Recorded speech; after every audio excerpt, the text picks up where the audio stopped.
आज का जो टॉपिक है, होपफुली हम लोग देख पा रहे हो शायद। हाँ, थोड़ा मैं हल्का सा इधर रहता हूँ। ठीक है, आज का जो हमारा टॉपिक है, हम वापस कंटिन्यू करेंगे फिक्स्ड इनकम के। ठीक है, दोबारा से उसके बारे में बात करेंगे यहाँ पे। लास्ट क्लास में हमने डिस्कस किया था कि बेसिक के बारे में हमने डिस्कस किया था। अच्छा, जो लास्ट क्लास में कुछ डाउट्स वगैरह है आपको, you want to ask me? Hi Yash, hi Sanjana. Last class में कुछ you want to ask me? Last time में पूरा क्लियर था? ठीक है, जो हमने बेसिक सा किया था। ठीक है, शैल आई मूव फॉरवर्ड? ठीक है, चलो आज का जो है, आज मैं चैप्टर 1 का जो बचा हुआ पार्ट था और 2 वो करवाने वाला हूँ। ठीक है, आज अच्छा, अभी जो बच्चों को दिक्कत आ रही है लास्ट टाइम में, जैसे कि इतना डिटेल में नहीं था, होपफुली अब बहुत डिटेल में हो रहा है। ठीक है, और आपको लगे कि यार फास्ट जा रहा हूं तो मुझे बता देना। तो गाइज, आज जो हम टॉपिक्स कवर करने वाले हैं, ठीक है, मैं यहाँ पे कवर करने वाला हूँ सोर्स ऑफ रीपेमेंट। ठीक है, कि बॉन्ड की पेमेंट कैसे होती है। टाइप्स की बात करूंगा आज यहाँ पे। एम्बेडेड ऑप्शंस, ये काफी टेस्टेबल पार्ट है। मैं चाहता हूँ कि इस पे आपको अच्छे से आपको पता होना चाहिए टाइप्स ऑफ ऑप्शंस। ठीक है, क्योंकि जो टाइप्स ऑफ ऑप्शन है ये हमारे मल्टीपल लेवल पे हमारे होते हैं।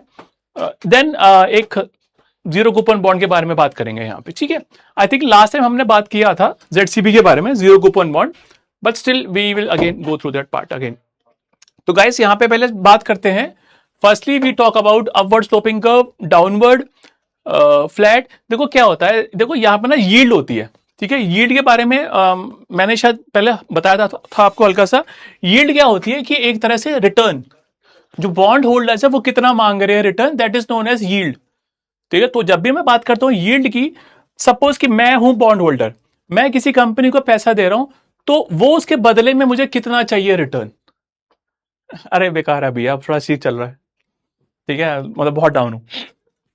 चलो कोई बात नहीं। ठीक है, तो मैं कह रहा था आपको यहाँ पे कि हम बात करते हैं यील्ड की बात करते हैं। यील्ड बेसिकली आपका हो गया रिक्वायर्ड रिटर्न। सो अगर एक पर्सन किसी कंपनी में पैसा इन्वेस्ट कर रहा है, उसको वहां पे कम से कम कितना चाहिए रिटर्न।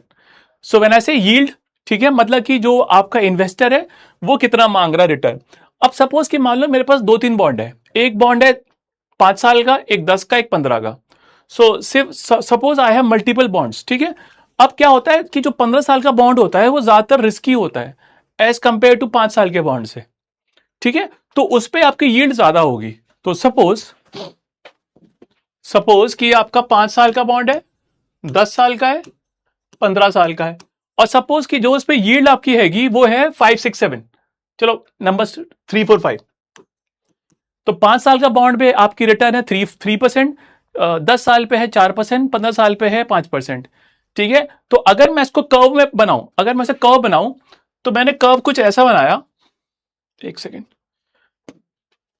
ये देखिए, मैंने कर्व ऐसा बना दिया कि मैंने वाई एक्सिस पे मैंने बना दिया यील्ड, और नीचे मैंने टाइम लिख दिया, मतलब बॉन्ड का लाइफ। ठीक है, तो मान लो ये 5 साल है, ये 10 साल है, और ये 15 साल है। ठीक है, तो 5 साल, 10 साल, 15 साल ये बॉन्ड का लाइफ है नीचे। और अगर मैं इसको ग्राफिकली बनाऊं, ठीक है, तो ये था मेरा 3%, ये था मेरा 4%, और ये था मेरा 5%। तो इस केस में आप अगर शेप देखोगे, आपकी शेप कुछ ऐसा आ रही है। तो इसको नाम दे दिया अपवर्ड यील्ड कर्व। ये देखो, इसको नाम दे दिया अपवर्ड स्लोपिंग यील्ड कर्व, क्योंकि जो शेप आ रही है यील्ड कर्व की वो अपवर्ड है यहाँ पे। तो ये आपका हो गया अपवर्ड यील्ड कर्व इस तरीके से। सिमिलरली ये भी तो हो सकता है कि सपोज कि ये शेप थी अपवर्ड। ठीक है, अभी इसी में शेप, लेट्स से कि जो रेट है वो कुछ इस तरीके से है, 4-4-4। तो इस केस में अगर मैं कर्व बनाऊंगा तो वो कुछ ऐसा बनेगा ना। तो इसको नाम दे दिया फ्लैट। ये आपका फ्लैट हो गया। ठीक है, और ये भी तो हो सकता है कि 3 साल का 5% हो, इसका 4 हो, इसका 3 हो। तो इस शेप को हम क्या बुलाएंगे? डाउनवर्ड। तो शेप कुछ ऐसा हो जाएगा। तो ये आपकी शेप्स हो गई यहां पे। सो वी कैन से कि जो बॉन्ड का जो शेप होता है वो 3 तरीके से होता है, फ्लैट, डाउनवर्ड और अपवर्ड। ये वाला पार्ट ओके है। सो डाउनवर्ड को हम एक और वर्ड बुलाते हैं इन्वर्टेड। मैं आपको दिखा देता हूं पूरा। तो हमारी शेप होती है, एक तो हमारी शेप है अपवर्ड, ठीक है, मतलब कि इसमें जो बॉन्ड 15 साल का है, जो लॉन्ग टर्म बॉन्ड है, उसका यील्ड ज्यादा है as compare to other bond. फिर हमारा बॉन्ड हो गया, फिर हमारी शेप हो गई नॉर्मल। नॉर्मल में आपका शॉर्ट टर्म, मीडियम और लॉन्ग तीनों का ही बिल्कुल जो यील्ड है वो बराबर है। सॉरी सॉरी, वो फ्लैट फ्लैट इसमें लिखा नहीं मैंने क्या, जो ये है ना अपवर्ड, इसको हम बुलाते हैं नॉर्मली बुलाते हैं, ठीक है। और फिर हमारा तो ये हमारा एक ही चीज है, ठीक है। तो नॉर्मल वाले में कहीं ना कहीं ज्यादातर जो आपकी शेप होती है वो नॉर्मल होती है, क्योंकि हम ये कहते हैं कि लॉन्ग टर्म का यील्ड कहीं ना कहीं ज्यादा होगा, ठीक है। तो ये आपका तीन, ये आपका एक हो गया। सेकंड में आपका डाउनवर्ड आपका हो गया कि जो शॉर्ट टर्म का ज्यादा है, ठीक है। हाँ, शॉर्ट टर्म का ज्यादा है, लॉन्ग टर्म का कम है यहाँ पे। तो अगर आप शेप को देखो, ये देखो, शॉर्ट टर्म का ज्यादा है, लॉन्ग टर्म का कम है। In that case the shape is downward sloping, और ऐसे भी हो सकता है। तो तीन शेप आपको ओके है, प्लीज एक बार कंफर्म कर दीजिए, मैं आपको फिर आगे बढ़ जाता हूं, ठीक है। प्लीज एक बार ये वाला पार्ट कंफर्म कर दीजिए।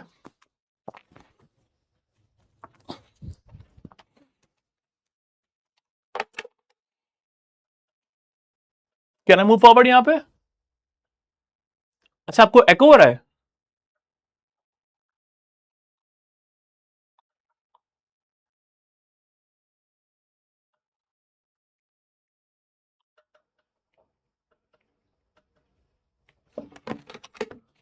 ठीक है, ऑल ओके, ठीक है।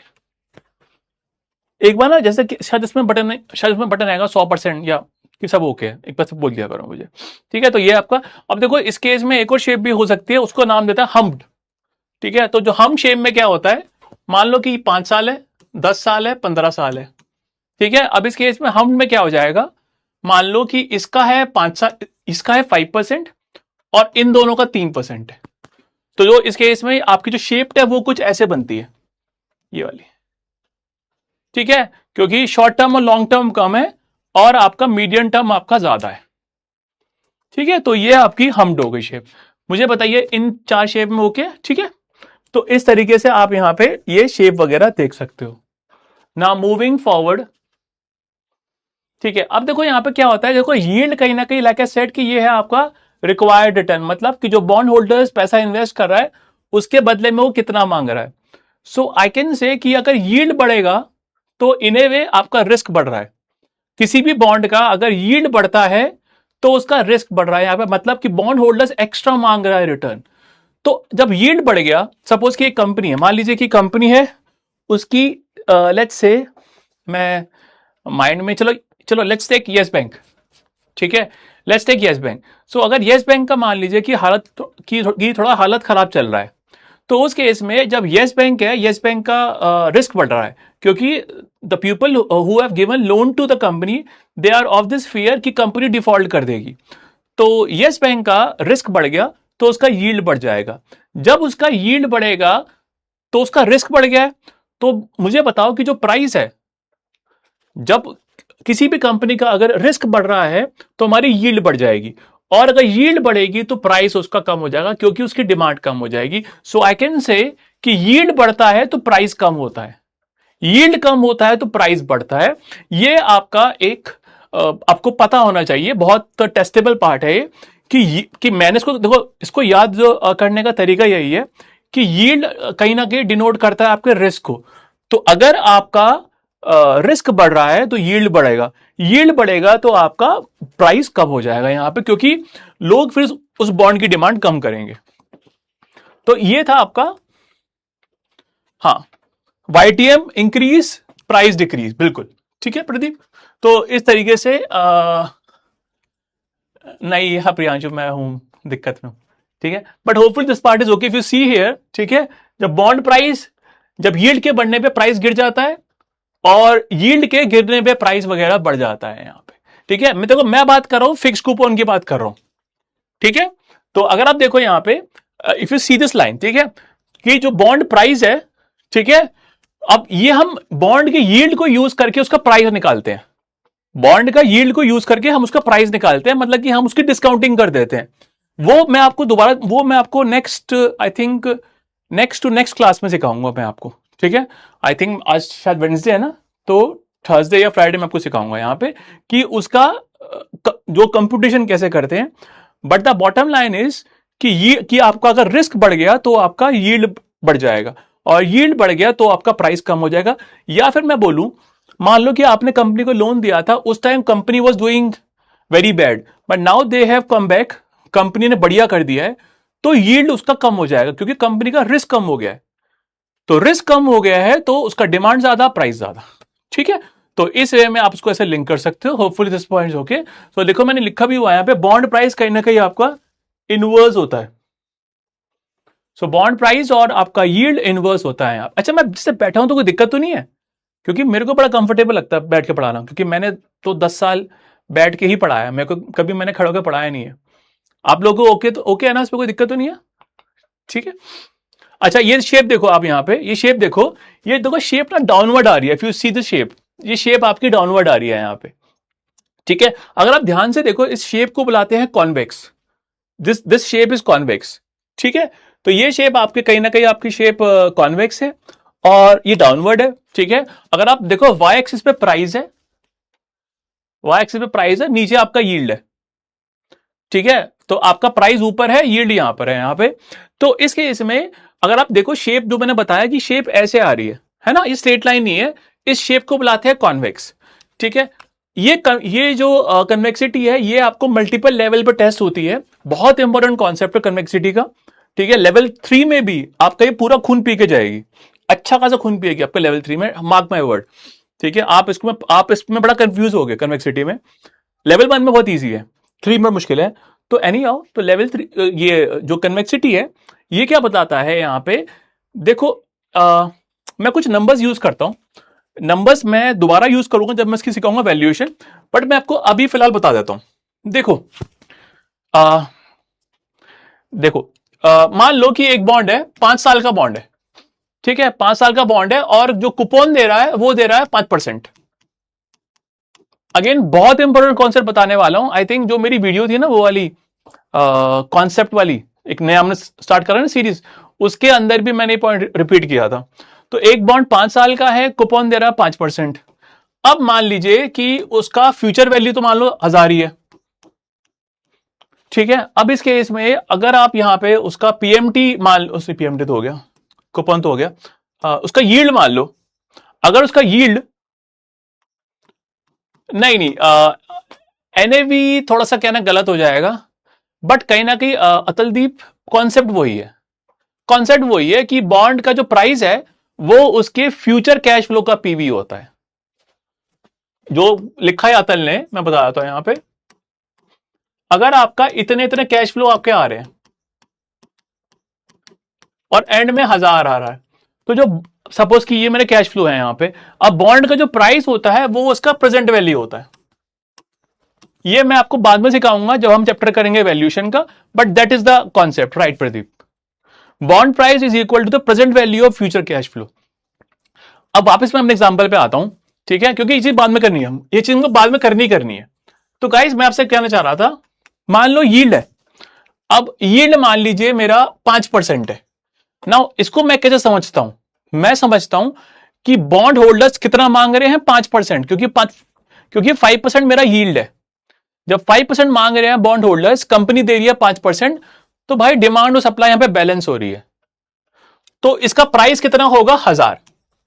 अगेन ये चीज पे ये बहुत कई बार टेस्ट आपको कर लेते हैं इस चीज पे, कि आपको मान लो बोल दिया कि बॉन्ड पार पे है, तो बॉन्ड पार पे है तो अपने आप ही समझ जाना कि जो कूपन है वही आपका यील्ड होगा, ठीक है।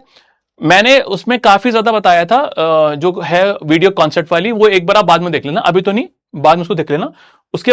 और वैसे तो ये मैं आपको 5th चैप्टर में बताऊंगा दोबारा डिटेल में, ठीक है। एनी हाउ, तो hopefully this part is okay. लेकिन अगर मान लीजिए कि यील्ड 6% है, यील्ड 6% है, तो इसका मतलब क्या है, बॉन्ड होल्डर्स मांग रहा है 6%, उसका ज्यादा रिस्क है, लेकिन कंपनी दे रही है 5%, कूपन अभी भी 5% है, कूपन अभी भी आपका 5% है। नाउ इस केस में the bond holder is asking for more but he is getting less, उसको कम मिल रहा है, तो इसका प्राइस डिस्काउंट पे होगा।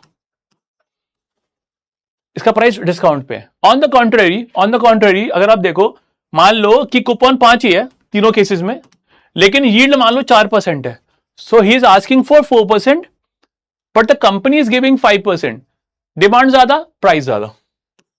और गाइस यही मैंने आपसे अभी बताया था कि आपका, अगर मैं देखो, ये मैंने आपको नंबर्स फॉर्म में बताया सेम चीज। नहीं, वो शायद आपकी ऐप पे है यश, वो शायद आपकी ऐप पे है मेरे ख्याल से। अभी शायद आपकी वो नहीं है वीडियो, एक सीरीज हमने स्टार्ट की थी कॉन्सेप्ट क्रैकर, उसके नाम से। ये देखिए, ये गाइस मैं आपसे कहना चाह रहा हूं कि यील्ड का और प्राइस का इनवर्स है। यील्ड ज्यादा प्राइस कम, यील्ड कम प्राइस ज्यादा। होपफुली आपको याद होगा, होपफुली आपको याद हो जाएगा। और अगर आप ध्यान से देखो, मैं आपको एक बहुत इंपॉर्टेंट चीज बताना चाहूंगा यहां पे। देखो, जब यील्ड 5 से 6 हुई तो प्राइस गिरा है, यील्ड बढ़ेगी तो प्राइस कम हो जाएगा। तो अगर मैं इस चेंज को कंप्यूट करूं, क्योंकि नंबर्स ना मैंने याद कर रखे हैं, वो 42 है, ये 42 है, ठीक है। ऑन द कॉन्ट्रेरी अगर आप देखो यहां पे प्राइस इंक्रीज कितना हुआ है, प्राइस इंक्रीज हुआ है 1000 से 1044। अरे क्या होगा ग्रीन पेन को, अरे ग्रीन क्यों नहीं चल रहा, ठीक है, ये 44 है। तो अगर आप देखो यहां पे जो प्राइस बड़ा है वो बड़ा है ज्यादा और गिरा कम है। तो इसीलिए वी ट्राई टू सी कि बॉन्ड का और प्राइस का इनवर्स है यहां पे। That's why I was saying कि बॉन्ड का प्राइस का इनवर्स है। कि आप देखो, यील्ड कहीं ना कहीं शो करता है रिस्क, ठीक है। तो एक बॉन्ड था, उसका यील्ड 5% था, 5 से 6 हो गया तो उसका प्राइस, तो उसका रिस्क बढ़ गया, तो उसका प्राइस गिर गया, तो सो इट बिकम 958। तो आपका प्राइस डिक्रीज कितना हो गया, 42 का, ठीक है। ऑन द कॉन्ट्रेरी अगर 5 से 4 हो गया यील्ड, तो आपका रिस्क कम हो गया। यील्ड कहीं ना कहीं आपका शो कर रहा है रिस्क, तो 5 से 4 हो गया तो उसका रिस्क कम हो गया है।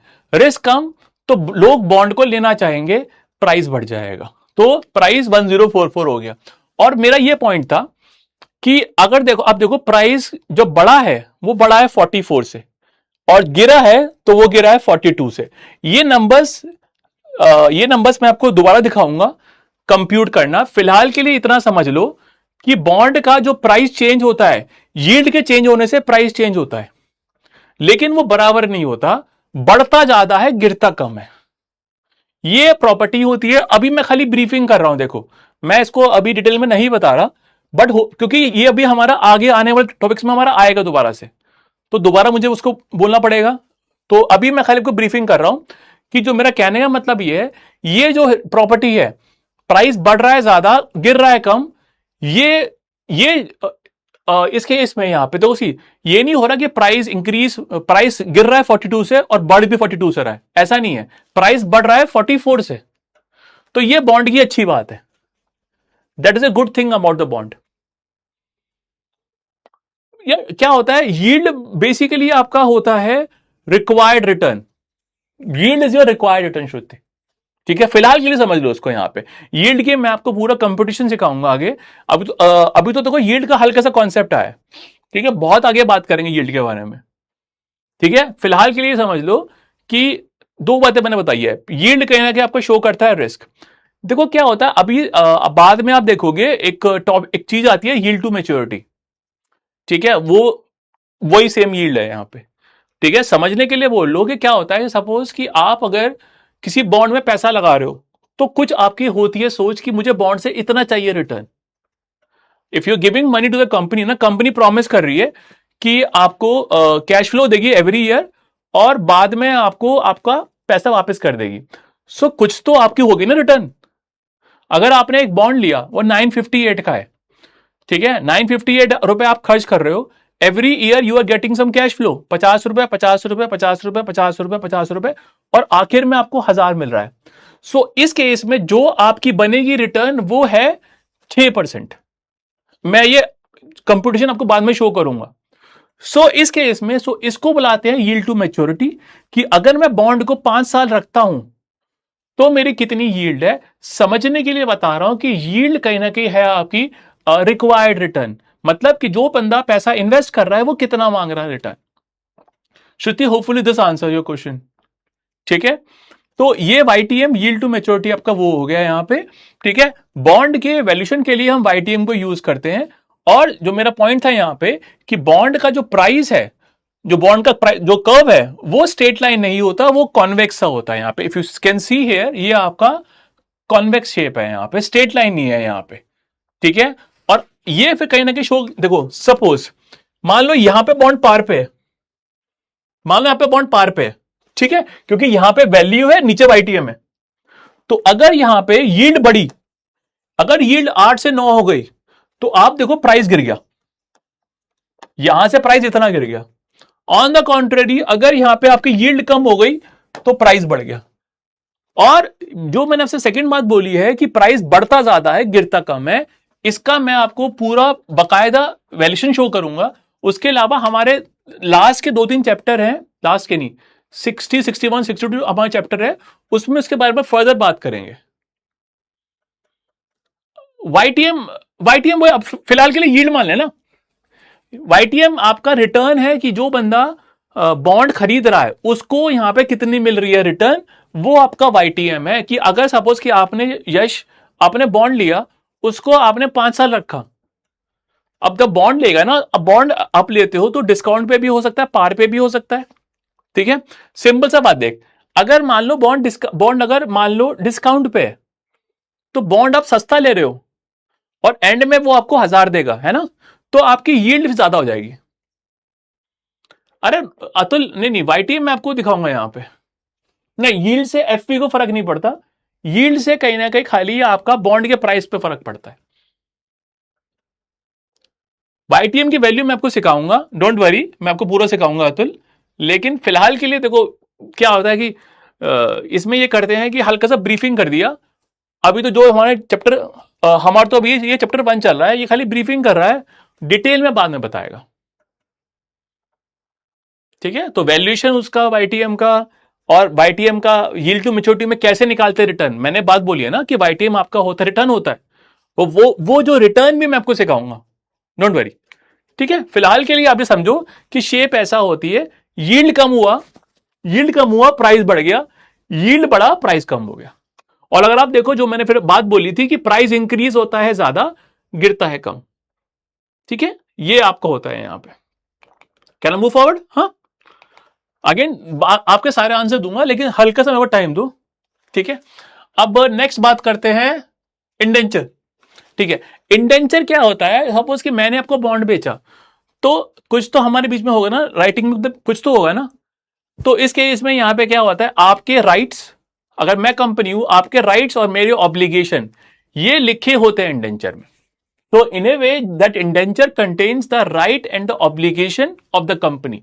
अगर कंपनी या गवर्नमेंट अगर पैसा ले रही है, तो क्या उसके, क्या बॉन्ड होल्डर्स के अधिकार है, और क्या कंपनी की जिम्मेदारी है।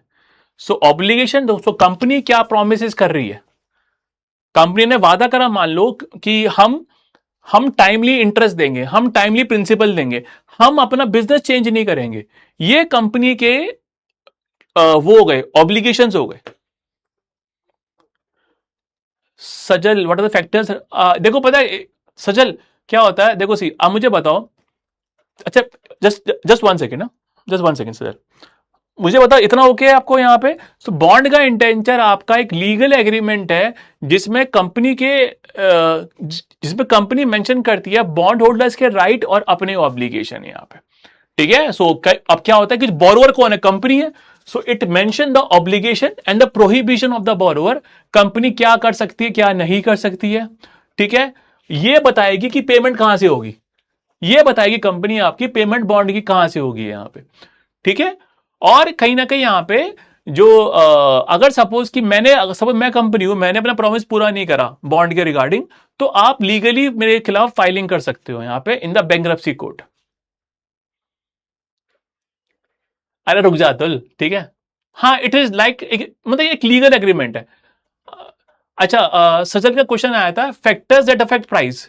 सजल देखो सिंपली, अगर देखो वैसे तो हमारा ये भी हमारा चैप्टर है अलग से, 63 64 चैप्टर है हमारा। बट सिंपली अगर आप देखो, अगर सपोज की कंपनी है, कंपनी का बॉन्ड अगर उसका प्राइस गिर रहा है तो कहीं ना कहीं उसका प्रॉफिट कम हो रहा है, शायद कहीं ना कहीं लॉसेस में चल रही हो या सेल्स गिर रही हो, तो मतलब कि अगर कंपनी की हालत खराब हो रही है तो उस केस में बॉन्ड का प्राइस गिर जाएगा।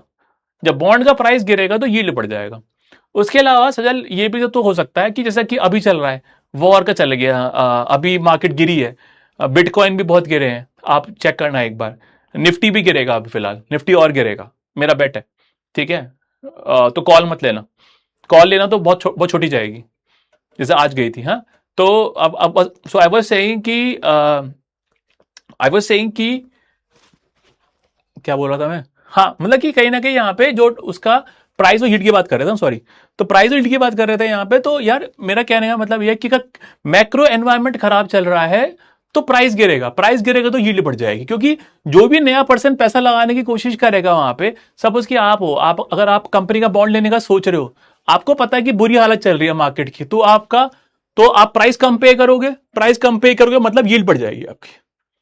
ठीक है, क्योंकि दैट्स व्हाई आई सेड कि यील्ड कहीं ना कहीं शो करता है रिस्क, क्योंकि अगर प्राइस गिर रहा है तो जो इन्वेस्टर है, जो बॉन्ड होल्डर है, वो डरा हुआ है।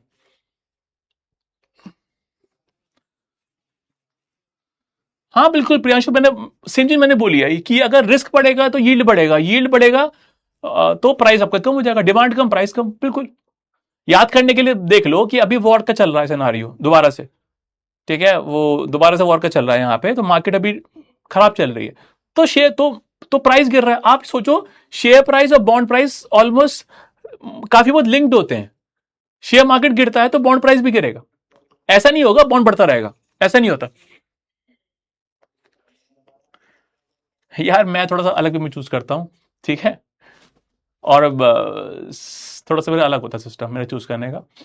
ठीक है, ओके ओके। अब देखो यहाँ पे इस स्लाइड में बात कर रहा हूं मैं कि बॉन्ड कौन कौन से होते हैं, मतलब कि हमने देखो बात करा था कि बॉन्ड है ना, कंपनी इशू कर सकती है, और जो स्टेट गवर्नमेंट इशू कर सकती है, नेशनल गवर्नमेंट इशू कर सकती है।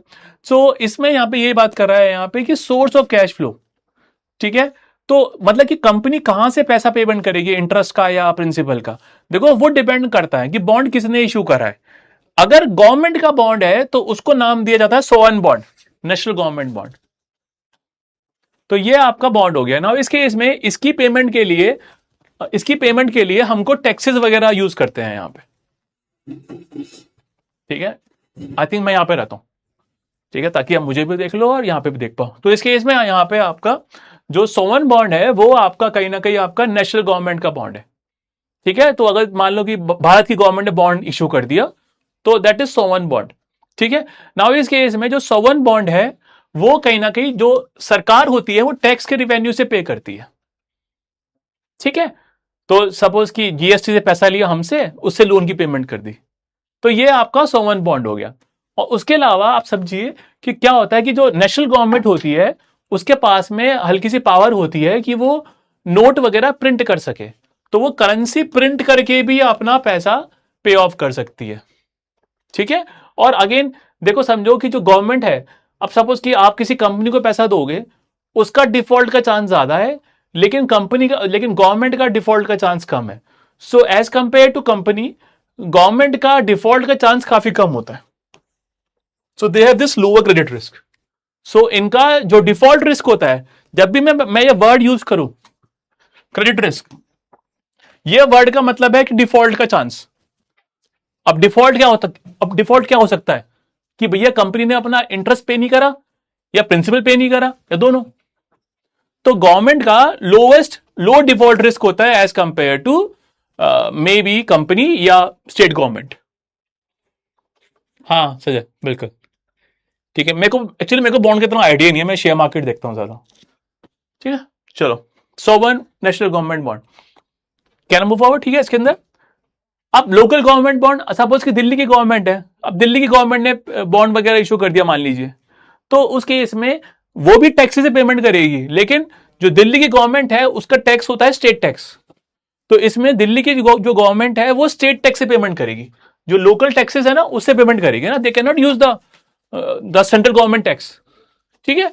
तो जो भी दिल्ली की गवर्नमेंट, जैसे कि क्या होता है, जो लोग शायद दिल्ली के आसपास रहते हैं उनको पता होगा कि दिल्ली की एंट्री में हमेशा टैक्स लगता है। तो वहां से जो टैक्स आया उससे बॉन्ड की पेमेंट करेंगे फॉर एग्जाम्पल। ठीक है।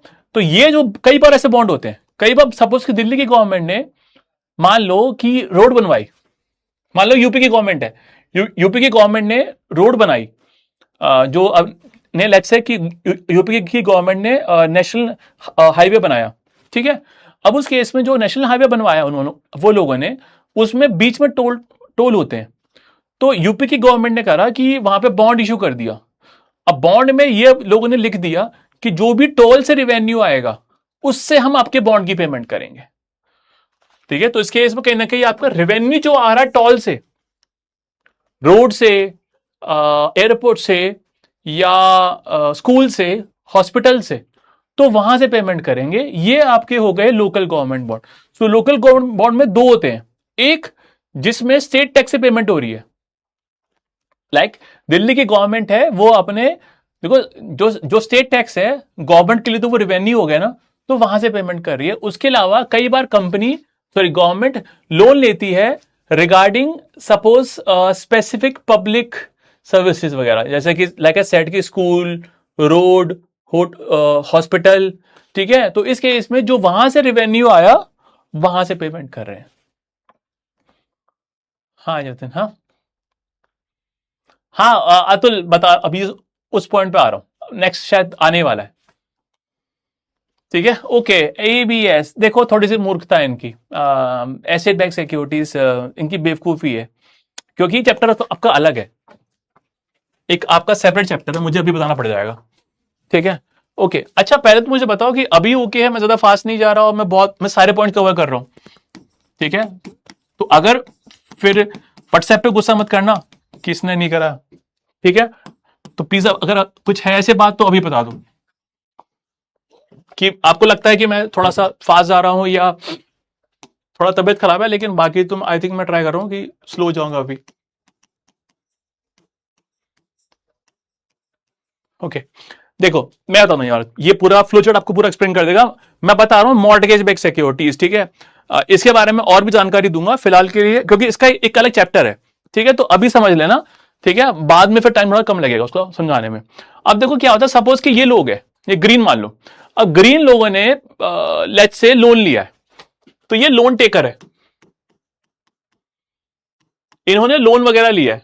ठीक है। तो ये कहीं ना कहीं बोरोवर है जिन्होंने लोन, ठीक है, जो लोगों ने लोन लिया है। अब ये बैंक है। ठीक है। तो ये लोगों ने बैंक से लोन लिया है घर के लिए, तो इनके घर वगैरह बैंक के पास गिरी हुई है। मान लो उसको मैं नाम देता हूं एबीसी। तो यहां पे तीन लोग हैं एबीसी, और इनका लोन चल रहा है बैंक से, और सबके हाउस ए का, हाउस बी का, हाउस सी का बैंक के पास गिरी हुई है। ठीक है। तो एबीसी यहां पे कुछ लोग हैं, इन लोगों ने बैंक से लोन लिया है और इनका घर बैंक के पास गिरी हुई है। ठीक है। तो कुछ कुछ मतलब एबीसी ऐसे बहुत सारे लोग हैं। तो इनका, ये लोगों ने बैंक से लोन लिया है, और लोन का जो उनका घर है वो हमारा है का मॉर्टगेज। मॉर्टगेज मतलब कि हमारा होता है कोलेटरल, गिरवी है। तो ये घर वगैरह गिरवी है बैंक के पास। बैंक ने वो सारे लोन बेच दिए, एक नई कंपनी बनाई, नई कंपनी बनी अलग से, special purpose vehicle, SPV, special purpose vehicle. Bank ने वो लोन उनको बेच दिया प्रॉफिट पे। मैं अभी अमाउंट पे जा ही नहीं रहा, मैंने लोन लिया बैंक से, बैंक ने लोन बेच दिए एसपीवी को, और एसपीवी ने उसके बदले में कैश की पेमेंट कर दी। तो बैंक पे कैश आ गया और इस पे लोन आ गया एसपीवी पे। ठीक है। तो इस तरीके से काम चला है। नाउ एसपीवी ने क्या करा, एसपीवी ने कुछ अपने शेयर्स बनाए, कुछ शेयर्स बनाए, नाम दिया एमबीएस, एमबीएस के शेयर्स बनाए। चलो मैं इसमें अमाउंट यूज कर लेता हूं, let me use the amount. मान लो लोन थे 100 करोड़ के, तो 100 करोड़ के लोन चले गए एसपीवी के पास में। एसपीवी ने उसके बदले में 101 करोड़ वो आपको पेमेंट कर दिया बैंक को। बैंक खुश, बैंक को जो लोन मिलना था फ्यूचर में वो तो उसको अभी मिल गया, अभी लोन दिया और अभी पैसा उसके पास वापस आ गया। तो बैंक के लोन थे 100 करोड़ के, पैसा आ गया 101, फॉर एग्जांपल नंबर्स में खाली से बना रहा हूं, तो बैंक को फायदा 101 करोड़, ठीक है, बैंक को फायदा 1 CR का, ठीक है। अब एसपीवी ने क्या करा, अपने कुछ शेयर्स बनाए, ठीक है, और वो शेयर्स इन लोगों को बेच दिए, ये XYZ है, ठीक है। तो इस केस में यहां पे XYZ को लोन के शेयर्स वगैरह बेच दिए, लोन आगे बेचा एसपीवी को, एसपीवी ने अपने शेयर्स बना के बेच दी। अब उस केस में यहां पे हुआ क्या है, यहां पे अब इस केस में जो एबीसी है, जिन्होंने लोन लिया था, जो लोन टेकर थे, वो लोगों ने पेमेंट करनी है अपने लोन की, है ना। अब लोन की जो पेमेंट होती है उसमें दो चीजें होती है, एक तो होता है ब्याज और एक होता है प्रिंसिपल, है ना। तो अब जब इस केस में जब ये लोन था 100 करोड़ का इन सबका मिला के, तो उस पे एबीसी यहां पे इंटरेस्ट पे करेंगे लोन पे और ब्याज पे करेंगे, प्रिंसिपल पे करेंगे। तो एबीसी यहां पे इंटरेस्ट और प्रिंसिपल पे कर रहे हैं यहां पे, जो कि ये क्या होता है, ये बैंक को करेंगे, सिंस लोन तो बैंक का रहा नहीं, तो बैंक आगे पेमेंट कर देगा इन लोगों को। ये है आपका मॉर्टगेज बैक सिक्योरिटीज, इसलिए नाम पड़ा है मॉर्टगेज, क्योंकि कहीं ना कहीं जो शेयर्स है ये वाले, ठीक है, वो बैक्ड बाय दीज मॉर्टगेजेस है। अब उस केस में क्या है, ये लोग जब पेमेंट करेंगे बैंक को, तो बैंक आगे पास कर देगा ये लोगों को। इस केस में अगर सपोज कि इन लोगों ने पेमेंट नहीं करी, तो इसके घर को बेच के पैसा रिकवरी कर लिया जाएगा। अब आपके माइंड में आएगा कि एसपीवी ने क्या कमाया इसमें।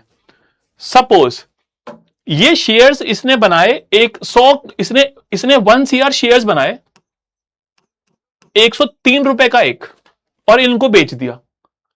तो जो एसपीवी ने लोन परचेज करा था 101 करोड़ का, आगे शेयर्स बना के उसने बेच दिया 103 का, तो एसपीवी को भी फायदा हो गया 2 करोड़ का।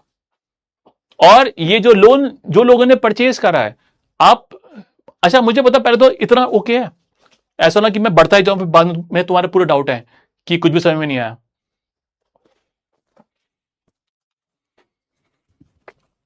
तो इस तरीके से काम करता है आपका SPV, special purpose vehicle. Again दोबारा रिपीट कर देता हूं, यहां पे लोगों ने लोन लिया बैंक से, बैंक के पास घर गिरवी थे, बैंक ने लोन को आगे एसपीवी को भेज दिया, एसपीवी ने उसके बदले में कैश पे कर दिया बैंक को, बैंक खुश, बैंक को प्रॉफिट, फॉर एग्जांपल 1 CR का। उसके बाद में यहां पे लोन को आगे, लोन को शेयर्स बना के एसपीवी ने बेच दिया इन्वेस्टर्स को। ये इन्वेस्टर्स हमारे, क्योंकि ये लोगों ने एमबीएस वगैरह परचेज करे। नाउ इस केस में जब फिर यहां पे अब फाइनली मैंने बोला कि जब एबीसी यहां पे लोन का पेमेंट करेंगे, इंटरेस्ट का और प्रिंसिपल का, तो वो मिलेगा आपके इनको इन्वेस्टर्स को। This entire is your mortgage back securities. मैं हमेशा बोलता हूं नाम से चीजें याद करो, मॉर्टगेज, क्योंकि जो ये शेयर्स है, ये वाले शेयर्स जो हैं वो सपोर्टेड बाय दिस मॉर्टगेज, मतलब कि अगर इन लोगों ने पेमेंट नहीं करा तो घर बेच के पैसा रिकवरी करा लिया जाएगा, ठीक है। नाउ मूविंग 1 स्टेप फॉरवर्ड, ठीक है, 1 स्टेप फॉरवर्ड मूविंग। इस केस में आप बात समझिए कि सपोज मैंने कहा कि ये XYZ 3 लोग थे जो इन्वेस्टर्स थे ना, अरे क्या हो गया, पेट नहीं काम कर रहा, ये मान लो 3 लोग थे, मैंने कहा इंटरेस्ट सारे लेंगे, मतलब कि जब ये लोगों ने अपना लोन का ईएमआई पे कर, जिसमें इंटरेस्ट और प्रिंसिपल दोनों है, मैंने कहा इंटरेस्ट में सबको दूंगा, लेकिन प्रिंसिपल पहले दूंगा ए को, सॉरी एक्स को, ये एक्स था, ये वाई था, ये जी था। मैंने कहा कि इंटरेस्ट सबको मिलेगा, लेकिन जो प्रिंसिपल है वो पहले इसको, वो उसको, फिर उसको। तो अगर आप देखो प्रिंसिपल बह रहा है एक वाटरफॉल की तरह। अगर मैं इसको बनाऊं यहां पे, एक मिनट रुको आपको दिखाता हूं, I need a blue pen.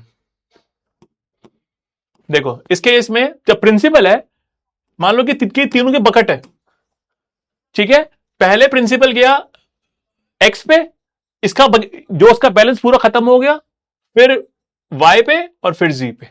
इसको नाम दिया गया है वाटरफॉल स्ट्रक्चर। यस ये यस यस साजल, एब्सोल्युटली राइट। मेरे एफआरएम में ना, जब मैंने एफआरएम किया था तो उसमें था, उसमें सेम चीज था, और उस पे एक अलग चैप्टर था एफआरएम में। प्रिंसिपल प्रिंसिपल वही है, लोन का बैलेंस। जैसे सपोज कि मृणाल आपने अगर लोन लिया है, सपोज कि आपका लोन है लेट्स से 1 CR का, तो 1 CR आपका हो गया प्रिंसिपल, और साथ ही में आपको उस पर ब्याज देना पड़ेगा। अगेन लाइक आई सेड, अब है अगर वो पे नहीं करते तो उनके घर को बेच के पैसा रिकवरी कर लिया जाएगा। इसीलिए हमने नाम दिया है MBS, mortgage back securities. Okay, so these loan are supported by some sort of mortgages यहां पे। ठीक है, कैन आई मूव फॉरवर्ड यहां पे? ठीक है, अगेन यहां पे देखो तो, और लास्ट में मैंने बताया आपको वाटरफॉल स्ट्रक्चर कि इंटरेस्ट सबको मिलेगा, लेकिन मैंने बांट दिया। ये देखो, ये हर बार नहीं होता। फॉर एग्जाम्पल, अगर मैं आपको बताऊं डेफिनेशन वाटरफॉल स्ट्रक्चर की, कि जो प्रिंसिपल पहले एक को मिल रहा है फिर दूसरे को, मतलब कि हमने उसको वहां पे लोगों को कैटेगराइज कर दिया कि पहले जो यहाँ पे एक्स है उनको मिलेगा, फिर वाई को, फिर जी को। ये आपके लास्ट के 3 चैप्टर अलग से हैं, ये अलग से हमारे 3 चैप्टर हैं। तो मैंने कहीं ना कहीं आपको उसका बेसिक बता दिया, मतलब वो यही है, फाइनली है वही है, लेकिन इन्होंने अभी डाल दिया तो मुझे आपको बताना पड़ेगा कि MBS ये होता है, मॉर्टगेज बैक सिक्योरिटी। अब सपोज कि इस केस में कई मान लो ये MBS है, मॉर्टगेज बैक सिक्योरिटीज, क्योंकि इसमें घर वगैरह थे। कई बार क्या होता है कि घर की जगह होता है स्टूडेंट लोन या कार लोन, तो उसको बोलते हैं ABS, एसेट बैक सिक्योरिटीज। ठीक है, तो जब भी मैं बोलूं ABS बोलूं तो that is asset back securities, क्योंकि उसमें जो लोन का आइटम है वो है, मान लो स्टूडेंट लोन है या फिर सोलर लोन है। इसमें वो भी होता है कि जो होता है ना सोलर पैनल, उसके लिए जो लोन है। ठीक है, तो उस केस में भी कुछ ना कुछ तो गिरवी होता है, लेकिन फर्क ये है कि लोन की जगह वहां पे कार लोन वगैरह यहां पे। फिर से पूरा, अरे यार ठीक है, ओके, मैंने पूछा था पहले कि बता दो, रिपीट तो नहीं करना। ओके, देखो, लोन वालों ने, सपोज कि मैंने लोन लिया बैंक से, अब बैंक को मुझे पे करना है इंटरेस्ट और प्रिंसिपल, है ना। अब उस केस में यहां पे बैंक ने आगे लोन को बेच दिया, SPV को, एक नई कंपनी बनाई SPV, वो बैंक से अलग है। ठीक है, बैंक से अलग कंपनी बनाई। SPV ने वो लोन के बदले में कैश पे कर दिया, तो कैश मिल गया आपको 101 करोड़ बैंक को। तो बैंक का लोन था 100 करोड़ का, बेच दिया 101 का, बैंक खुश। अब SPV ने क्या करा, कुछ शेयर्स बनाए, वो शेयर्स बना के लोगों को बेच दिए बाजार में। ठीक है, तो शेयर मार्केट में बेच दिए, मॉर्टगेज बैक सिक्योरिटी, ये एक तरह से हमारे शेयर्स वगैरह, मतलब बॉन्ड एक्चुअली में, लेकिन बॉन्ड मार्केट में बेच दिया। अब इस केस में, MBS के केस में यहां पे क्या हो गया कि अगर जब ये लोन का पेमेंट करेंगे ना, अगर लोन की हमारी होती है प्रिंसिपल और इंटरेस्ट, EMI बोलते हैं उसको, EMI। ठीक है, अब इस केस में जो हमारा लोन का EMI था, उसमें इंटरेस्ट और प्रिंसिपल दोनों होता है। ठीक है, उस केस में ये पैसा इन लोगों को मिल जाएगा बैंक के थ्रू, क्योंकि बैंक तो हट चुका है यहां पे। तो लोन टेकर ने आगे ऐलान कर दिया और वो आगे चला गया यहां पे। तो ये आपका हैगा। एक्चुअली क्या होता है, अबे आप मतलब कि आप कहीं ना कहीं जो MBS वगैरह तो परचेज वहीं से कर रहे हो ना, SPV से। ठीक है, अतुल, जो ETF में ना सिक्योरिटीज होती है इंडेक्स वाली, जो शेयर्स होते हैं इंडेक्स के, ABS में हमारे कहीं ना कहीं जो, समझो कि जहां पे पैसा इन्वेस्ट कर रहे हैं ना, वो फिर हमारे लेट्स से कार लोन है, स्टूडेंट लोन है। जो खाली जो फर्क है इसमें, ETF में एक्सचेंज ट्रेडेड फंड जो पूछा है आपने, बाकी शायद बच्चों को शायद पता नहीं होगा ETF क्या होते हैं। सो एक्सचेंज ट्रेडेड फंड्स में और MBS में जो ABS में फर्क ही है कि ETF या फिर म्यूचुअल फंड में आपका शेयर्स वगैरह ज्यादातर होते हैं, लेकिन इसमें आपके जो लोन वगैरह है, कार लोन मान लो, स्टूडेंट लोन मान लो, ABS के केस में। नहीं, अथर्व, देखो, वैसे तो सबको इंटरेस्ट इक्वल पे होता है, लेकिन उसमें अगर मान लो MBS या ABS को बनाया इस तरीके से गया है कि उसमें वाटरफॉल स्ट्रक्चर है, ये एक क्लॉज वगैरह है जो कि हर एक MBS में ऐड नहीं होता। तो मैंने आपको बातों बातों में मैंने आपको 2 कॉन्सेप्ट सिखा दिए। एक था हमारा एमबीएस या फिर एबीएस, दूसरा कॉन्सेप्ट था वाटरफॉल स्ट्रक्चर, कि उसमें इस वे में भी हो सकता है। एमबीएस में इंटरेस्ट और प्रिंसिपल, यहां पे प्रिंसिपल भी सब में बटेगा सही सही अमाउंट से। मतलब कि अगर आपने अगर एमबीएस परचेज करे हैं 10 और मैंने करे हैं 100, तो फिर आपको फिर ब्याज मिलेगा 10 पे, प्रिंसिपल को मिलेगा 10 पे और मुझे मिलेगा 100 पे। ठीक है, मतलब कि लेकिन कई बार क्या होता है कि उसमें भी एक होता है स्ट्रक्चर, एक क्लॉज होता है। मतलब मान लो कि मैंने बेचे, एमबीएस बेचे, जिसमें प्रिंसिपल सबको मिलेगा जिन लोगों ने ले रखा है, लेकिन मैंने एमबीएस बेचा जिसमें साथ में वाटरफॉल स्ट्रक्चर भी है। तो उस केस में मैंने यहां पे लोगों को मैंने यहां पे कैटेगराइज कर दिया, पहले एक्स वाली लेगी कैटेगरी, फिर वाई वाली, फिर जी वाली। अगेन होल्ड योर हॉर्सेस, ये हमारे 3 चैप्टर है अलग से। लास्ट में एक समझो कि एक 3-4 लाइनें आ गई तो उसके चक्कर में मुझे को पूरा बताना पड़ गया कि इसमें ये है। आप रुको एक बार, क्योंकि एमबीएस एबीएस आपका अलग से आपके 3 चैप्टर बताओ यार, वो भी यहीं पर है, फिक्स्ड इनकम में ही है। ठीक है, तो अभी रुक जाओ फिलहाल के लिए, but hopefully you get the broader picture. अभी फिलहाल के लिए मोटी मोटी पिक्चर समझने की कोशिश करो कि ये काम कैसा कर रहे हैं। ज्यादा डिटेल में अभी मत घुसो, घुसेंगे डिटेल में लेकिन टाइम आने पे घुसेंगे इसके अंदर। जैसे मैंने आपको भी प्राइस और यील्ड के बारे में मैंने आपको रोक दिया है, मैंने कहा रुक जाओ, मैं आपको पूरा सिखाऊंगा वैल्यूएशन, तब दोबारा बात करेंगे।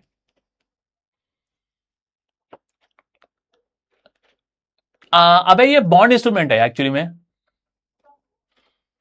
ठीक है, बट हाँ मतलब कि कहीं ना कहीं आपको इंटरेस्ट मिला, मतलब कि कहीं ना कहीं ये एक तरह से आपने लोन वगैरह आपने ले लिया मोटा मोटा। अबे आप ये समझने के लिए करिए, यहाँ पे आपने एक तरह से लोन ले लिया ना, तो कुछ क्या होता है, तुम लोग चाहते हो कि मतलब नॉट आप लोग, बहुत सारे लोग चाहते हैं, ठीक है, मेरे फैमिली में बहुत सारे लोग चाहते हैं कि उनको महीने का मिलता रहे 1%, 1.5%, ठीक है, लोन के उसमें। लेकिन बंदे बंदे वहां पर डरते हैं, क्योंकि उनको होता है कि लोन कहीं डूब ना जाए। जो मैंने नाम सुना होगा, आई थिंक एक वर्ड यूज करता है तकादा के लिए, तकादा, ठीक है, तो वो होता है कि लोन पे लोग पैसा देते हैं ना, 2%, 1.5% पे देते हैं यहाँ पे per month.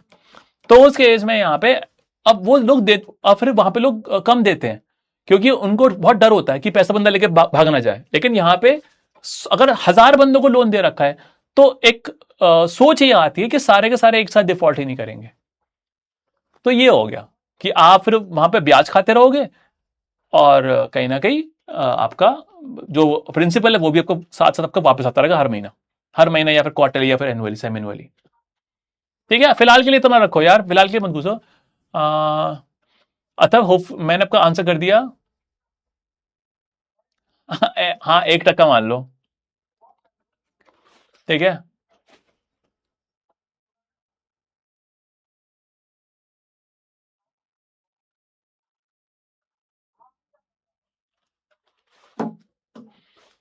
Okay, can I move forward? यहाँ पे एमबीएस बहुत हो गया यार, चलो आगे बढ़ते हैं। एमबीएस का अलग चैप्टर है तो सही, दोबारा बताऊंगा यार, मैं कब मना कर रहा हूँ। हाँ हाँ, आई विल टेल यू। अब मैं एक बार ट्राई करता हूँ कि ना इनको बोल के ना सिस्टम पे पहले ही करवा देता हूँ। मैं ट्राई करता हूँ, देखो यहाँ पे ना ये जो एंड्रॉयड एक्चुअली में, तो मेरा ऐसे अभी इस पर हाथ भी सेट नहीं है इस पे कि कैसे यूज करते हैं BA2, मैंने कभी यूज नहीं करा। मतलब मैंने फर्स्ट टाइम पढ़ा रहा हूँ स्क्रीन पे, मैं तो पहले हमेशा उससे पढ़ाया था लैपटॉप से। ओके, अब क्या होता है कि बॉन्ड होल्डर्स को, अब मैंने नेक्स्ट पढ़ रहा हूं, ठीक है, एमबीएस एबीएस का फिलहाल आपको मोटा मोटा आपको पक्का आपको समझ में आ गया होगा।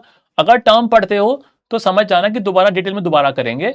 फिलहाल के लिए ब्रॉडर पिक्चर को, जो मैंने आपको इमेज बताई थी ना, इससे समझने की कोशिश करना एक बार दोबारा, ठीक है। तो गाइज मैं बता रहा था कि बॉन्ड होल्डर्स को वोटिंग राइट नहीं मिलता, तो बॉन्ड होल्डर को खाली इंटरेस्ट मिलता है, ठीक है। लेकिन वोटिंग राइट क्या होता है, शेयर होल्डर्स को मिलता है वोटिंग राइट, कि वो कंपनी में कौन बनेगा कंपनी का डायरेक्टर, उसको चूज कर सकते हैं। लेकिन बॉन्ड होल्डर्स को खाली इंटरेस्ट मिलता है। समझिए, बॉन्ड होल्डर्स को प्रॉफिट हो चाहे लॉस हो, बॉन्ड होल्डर्स को दोनों ही केसेस में इंटरेस्ट मिलता है। दोनों ही केसेस में bond holders they get interest, और ठीक है, दे गेट इंटरेस्ट, और एंड में उनको मिलता है प्रिंसिपल। प्रॉफिट और लॉस हो दोनों केसेस में उनको मिलता है, ठीक है। लेकिन जो डिविडेंड है वो प्रॉफिट में मिलता है, लॉस में नहीं मिलता, और कई बार तो प्रॉफिट में भी नहीं देते। तो डिविडेंड एक आपकी लीगल ऑब्लिगेशन नहीं है, लेकिन इंटरेस्ट पे करना, प्रिंसिपल पे करना आपकी एक लीगल लायबिलिटी है। कंपनी मना नहीं कर सकती कि हम ब्याज नहीं दे रहे, हमारा साल खराब गया, ऐसा नहीं हो सकता। It's a legal obligation. तो इस केस में आपका, लेकिन बॉन्ड होल्डर्स को दिक्कत क्या है कि उनके पास वोटिंग पावर नहीं है, कंपनी के मामलों में वो इंटरवीन नहीं कर सकती कि इसको बनाओ ऑडिटर, इसको बनाओ मैनेजर, इसको बनाओ डायरेक्टर्स। ठीक है, इसके बारे में वोटिंग वगैरह नहीं। क्या होता है, जो शेयर होल्डर्स होते हैं ना, वो साल में मीटिंग करते हैं, इसको नाम दिया गया है एजीएम, एनुअल जनरल मीटिंग। लेकिन वो खाली मीटिंग होती है शेयर होल्डर्स की, बॉन्ड होल्डर्स पे कोई वोटिंग पावर होती ही नहीं है। उनको खाली मतलब हमने ब्याज से, ब्याज और प्रिंसिपल, इंटरेस्ट और प्रिंसिपल। ठीक है, तो इन पे वोटिंग पावर नहीं होती, so they have no voting power. उसके अलावा जो एक टर्म है कोवेनेंट, काफी इंपॉर्टेंट टर्म है। कोवेनेंट क्या होता है कि कंपनी वादे करती है कि हम ये करेंगे, ये नहीं करेंगे। सो when I use the word covenant, इसका मतलब समझ जाना, बात कर रहा हूं प्रोमिस की।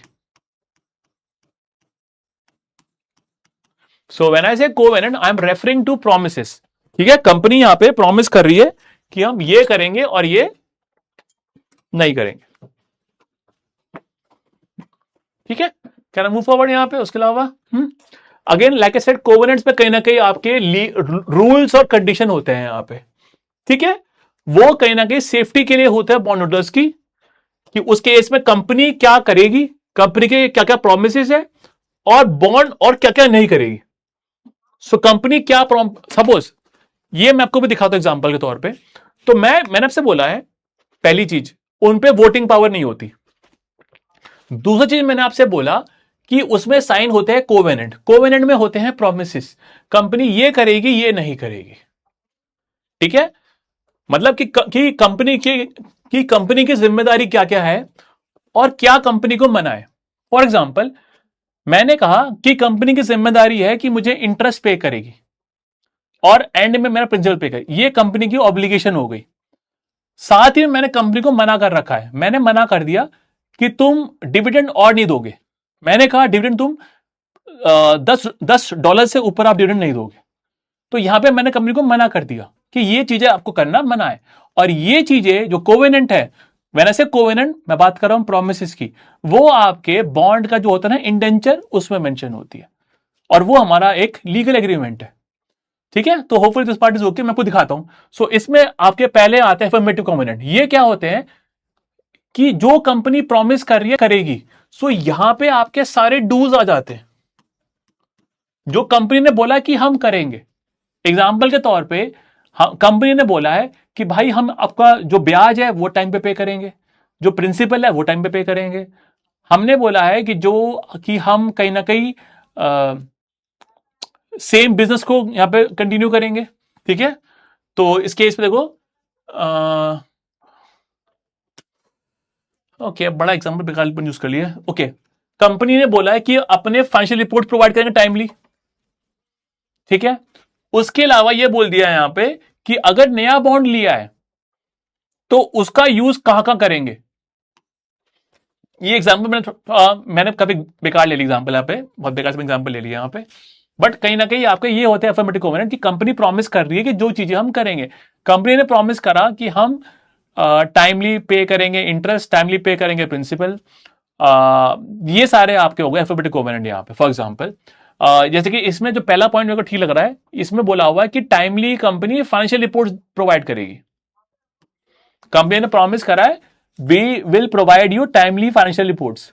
उसके अलावा सेकंड पॉइंट बोलता है यहां पे कि पैसा को, अगर सपोज के नया बॉन्ड लिया, नया बॉन्ड बेचा लोगों को, तो उसका पैसा कैसा यूज करेंगे। सपोज कि मैंने आपसे लोन लिया है और मैंने मेंशन कर दिया कि उस पैसे का इस्तेमाल कहां होगा। ठीक है, तो इस केस में मैंने कहा कि ओके, आपके पैसे का मैं इस्तेमाल यहां करूंगा। तो ये मेरे वादे हो गए कि जो मैं चीजें करूंगा, डूज।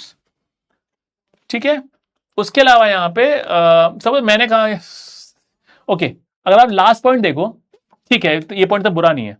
इसमें बोला हुआ है कि अगर कोई कंपनी मुझे खरीद लेती है, if some company try to acquire me, तो मैंने आपको पे करना पार वैल्यू। मैंने कहा कि ठीक है, अगर मुझे किसी ने एक्वायर करा तो मैं आपको 1000 की जगह 1020 दूंगा। तो ये मेरे वादे हो गए आपसे। सो दीज आर माई, सो ये कहीं ना कहीं आपको बचा रहे हैं। ठीक है, तो इस केस में ये आपके हुए एफर्मेटिव कोवेलेंट। ठीक है, एक बार ओके कर देना कमेंट्स में। ठीक है, ओके। आई थिंक एक बच्चा बोल रहा था, मैंने कहा था कि वो अभी आने वाला है। ये देखो क्रॉस डिफॉल्ट पेरिपसु। क्रॉस डिफॉल्ट क्या होता है? मान लो कंपनी के बहुत सारे बॉन्ड है, कंपनी के बहुत सारे बॉन्ड है, ठीक है। अब इस केस में यहां पे सपोज बॉन्ड 1 है, बॉन्ड 2 है, बॉन्ड 3 है। सपोज कि साजल ने लिया है बॉन्ड 1, अतुल ने लिया है बॉन्ड 2 और मेरा बॉन्ड 3 है। ठीक है, तो साजल, अतुल और मैं, हम और मतलब कि हमारी ये यहाँ पे बॉन्ड की कैटेगरी हो गई, bond 1 category, bond 2 category, bond 3 category. ठीक है, क्योंकि लेट्स से बॉन्ड 1 बेचा 5 साल बाद, बॉन्ड 2 बेचा 2 साल बाद और बॉन्ड 3 बेचा अभी। ठीक है, तो कंपनी ने पैसा रेज करा मल्टीपल टाइम फॉर एग्जाम्पल, और बॉन्ड बेचे अलग अलग। अब उस केस में यहां पे क्रॉस डिफॉल्ट क्या बोलता है? सपोज कि बॉन्ड 2 ने पैसा नहीं दिया, बॉन्ड 2 ने पैसा नहीं दिया, मेरा अभी टाइम बचा है पैसा आने में, लेकिन मेरा भी फिर वहां पर डिफॉल्ट मान लिया जाएगा। मतलब अगर एक बॉन्ड डिफॉल्ट हो गया तो सारे डिफॉल्ट माने जाएंगे। नाम से पकड़ो cross default. Default in one bond will trigger default in all the bonds. अगर इसने पैसे नहीं दिए, इवन दो अब इसका टाइम आया नहीं है 103 का, माना जाएगा कि इसका भी डिफॉल्ट हो गया। ये वेट नहीं करेंगे फिर बात का, एक डिफॉल्ट मतलब सारे डिफॉल्ट। हाँ, तो ये आपका होता है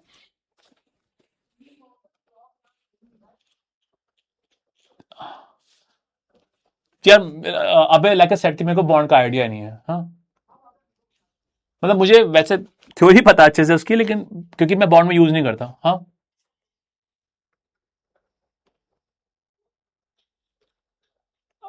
यार एसपीबी ना उसको उनको महंगा बेचती है। आशीष, आपका अभी को आपको क्वेश्चन अभी आया मेरे पास राइट नाउ। तो मैं कहना चाह रहा था कि एसपीबी ना महंगा बेचती है उनको, जो एमबीएस बना के भेज रही है ना, तो उसने लिया था 103 का, आगे बेचती है उनको 105 का, 104 का। ठीक है, तो ये था आपका यहाँ पे। Okay, so hopeful this cross default is okay यहाँ पे। ठीक है, अगर उसने एक में करा, ठीक है, तो ये माना जाएगा कि उसने बाकियों में डिफॉल्ट कर दिया। एंड पेरीपसु क्या बोलता है यहाँ पे? सपोज कि जैसे हम सब पे मान लो कि जो बच्चे क्लास में बैठे हैं, हमने बॉन्ड 2 ले रखा था। ठीक है, हमने लेट्स से कि हमने बॉन्ड 2 ले रखा था यहाँ पे, every one of us we have taken bond 2, हम सब ने। तो अगर मतलब कि अगर सपोज कि उसने पैसे आशीष के दिए, ठीक है, या फिर सजल के दिए, तो मेरे भी पैसे देगा। मतलब कि हमारी जो प्रायोरिटी है वो सेम है।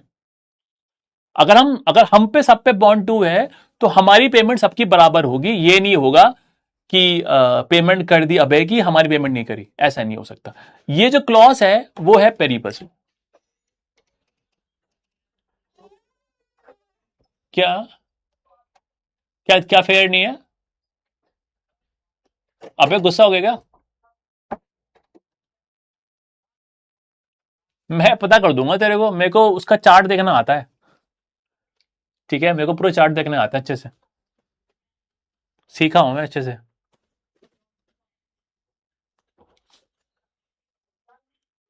ठीक है ब्रो, मैंने कोई ऐसे बॉन्ड वगैरह यूज नहीं करे यार, बॉन्ड का इतना कम होती है return. If I am good I will earn more, मैं ज्यादा अर्न करूंगा। क्या बॉन्ड के बारे में आपको पता करना है? अबे क्या क्या हो गया?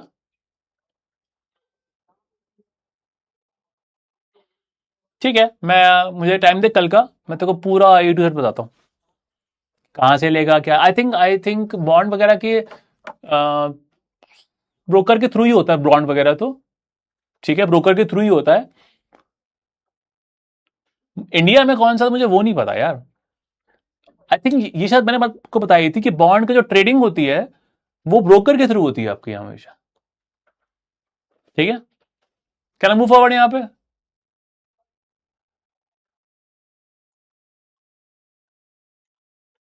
पेरीपसू में सीनियरिटी होती है। हाँ हाँ, पेरी देखो, सपोज ये देखो, देखो क्या होता है, ये देख, एक मिनट रुको, एक मिनट रुको। देखो बॉन्ड 1 है, बॉन्ड 2 है, बॉन्ड 3 है। अब यहां तीन आपके बॉन्ड की कैटेगरी है। ठीक है। अब पेरी बसु क्या बोलता है, सपोज कि बॉन्ड वन था 5 साल पहले वाला बॉन्ड, तो अगर मैं पेमेंट कर रहा हूं उसकी, तो सबकी पेमेंट करूं, मतलब कि जो हर एक बंदा जिस पे बॉन्ड वन है उसकी सेम प्रायोरिटी है।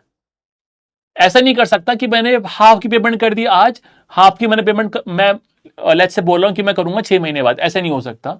सबकी सेम प्रायोरिटी है। Ashish Kumar, bonds are better और ईटीएफ? हाँ, हर्ष, स्विंग, स्विंग ट्रेडिंग, हाँ। आई थिंक पता क्या होता है, ईटीएफ बहुत बेटर है if you can time it, but I believe इसके जब तू टाइम कर सकता है ना, यहाँ पे तेरे को चार्ट देखने आना चाहिए। ठीक है, मैं आपसे दोबारा बोल रहा हूँ, if you can analyze the chart ना, you can do many things. ETF it's like your index. ETF में आपका इंडेक्स होता है, तो अ, वो उसमें आप कर सकते हो। ठीक है, जैसे सपोज कि मान लो कि मैंने देखा, सपोज कि मान लो कि मैं लॉन्ग टर्म इन्वेस्टर हूँ। अगेन मैं कुछ एडवाइस नहीं दूंगा, मतलब मैं आपकी, मतलब मैं देख, चलो मैं दे नहीं रहा एडवाइस। ठीक है, लेकिन मैं बता रहा हूँ वॉरेन बफे का, उसका एक बेस्ट कोट है, और I really I think he is right. B fearful जब बाकी ग्रीडी है, एंड बी ग्रीडी जब बाकी फेयरफुल है। ये वाला कोट आई थिंक मैं बहुत बिलीव करता हूँ यहाँ पे। बस but you need to analyze things वहाँ पे, आपके कुछ मॉडल्स वगैरह आपको बनाने पड़ेंगे, उसमें आप कर सकते हो। तो ये वॉरेन बफे का एक बड़ा बड़ा फेमस कोट है यहाँ पे, be greedy when others are fearful, and be fearful when others are, when बाकी आर ग्रीडी। और यही हुआ था फिलहाल यूएस मार्केट में, बिटकॉइन में। बिटकॉइन आपका 120 से अभी शायद चल रहा था 60 के आसपास। Same thing. लोग, अभी आप यूएस मार्केट देखो, लोग पागल हो रहे थे स्टार्टिंग में, वो ऑल टाइम हाई पे पहुंच गई थी, अभी गिरी है, आज भी गिरी है। आई थिंक अभी गिरी होगी शायद। नहीं हर्ष, मेरे से हेल्प नहीं मिलेगी इस बारे में। मैं शेयर मार्केट में किसी को नहीं सिखाऊंगा। ठीक है, क्योंकि मेरे को लगे हैं टाइम, मेरे को खुद टाइम लगा है। ठीक है, और मेरे को लगता है कि मैं बहुत बढ़िया करूंगा। ठीक है, तो आई थिंक वो कोई नहीं सिखाएगा आपको। आप अगर कोई क्लास भी करते हो ना, ठीक है, तो उसमें आपको बेसिक आपको नॉलेज मिलेगी। क्योंकि अगर मुझे सिखाना आता है, मुझे करना आता है, तो मैं आपको नहीं सिखाऊंगा। अगर मेरे को सही में आता है, मैं आपको नहीं सिखाऊंगा। बीइंग वेरी ऑनेस्ट, मेरे को नहीं चाहिए कि बच्चे बोलें कि यार ट्रेडिंग सिखा, मैं नहीं सिखाऊंगा। ठीक है, और कोई आपको सिखाता भी है तो आपको कोई बहुत बेस्ट फ्रेंड होगा, वो सिखाएगा। मेरे कई दोस्तों ने मुझे मना कर दिया, जो कि 10 साल से कर रहे थे, फिर मैंने खुद सीखा। अतुल यार, I think peg ratio is more better. ठीक है, चलो, चलो ये वाले ठीक है ना, पेरी बस हुआ, क्रॉसओवर हो गया, बड़ा फालतू बोल गया मैं। ओके, नेगेटिव कमेंट की बात करूं यहाँ पे, इस केस में कंपनी के डोंट्स आ गए। तो कंपनी ने जो मना करा है कि हम नहीं करेंगे, सपोज कि कंपनी ने बोला है कि हम और शेयर नहीं लेंगे और लोन नहीं लेंगे, तो सारे नहीं आपके हो गए नेगेटिव कमेंट। कि हम शेयर को रीपरचेज नहीं करेंगे, हम और लोन नहीं लेंगे, हम डिविडेंड एक्स्ट्रा नहीं देंगे। मैंने कहा कि जो डिविडेंड है वो मैं 10 रुपए से ऊपर नहीं दूंगा। ये आपके ऑल द डोंट्स आपके आ गए। तो अगर आप वर्ड पढ़ते हो प्रोहिबिशन वगैरह, तो आप समझ जाना कि कहीं ना कहीं आपका नेगेटिव कोवेनेंट है यहां पे। ठीक है, तो ये था आपका क्लास। सपोज कि यहां पे, सपोज कि मैंने कहा कि ये सब चीजें ये मैं नहीं करूंगा, लेकिन तभी करूंगा सपोज कि जब जो टेस्ट है, इनकरेंस टेस्ट है, ये पास हो गया। मतलब मैंने कहा देखो, एक ना रेशियो होता है debt upon profit, debt upon EBITDA. जो एबिटा फिलहाल के लिए समझो कि प्रॉफिट होता है, सो डेट अपॉन एबिटा होता है आपका। नाउ इस केस में मैंने कहा कि अगर ये रेशियो, ठीक है, मान लो कि 3 से कम है, तभी मैं ये काम कर सकता हूं। मतलब कि डिविडेंड को पे करने के लिए मुझे ये जो रेशियो, फॉर एग्जांपल ये चाहिए 3 से कम। ठीक है, तो इस केस में मैंने टेस्ट करा, अगर रेशियो 3 से कम है तभी मैं सारे काम कर सकता हूं।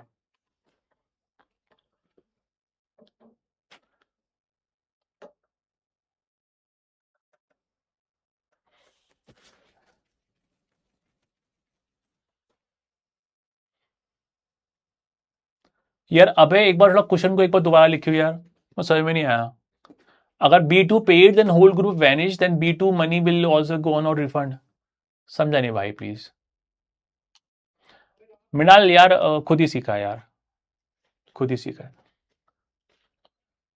ठीक है, रात दिन लग लग के सीखा है। ठीक है, तो क्या ना मूव फॉरवर्ड यहाँ पे।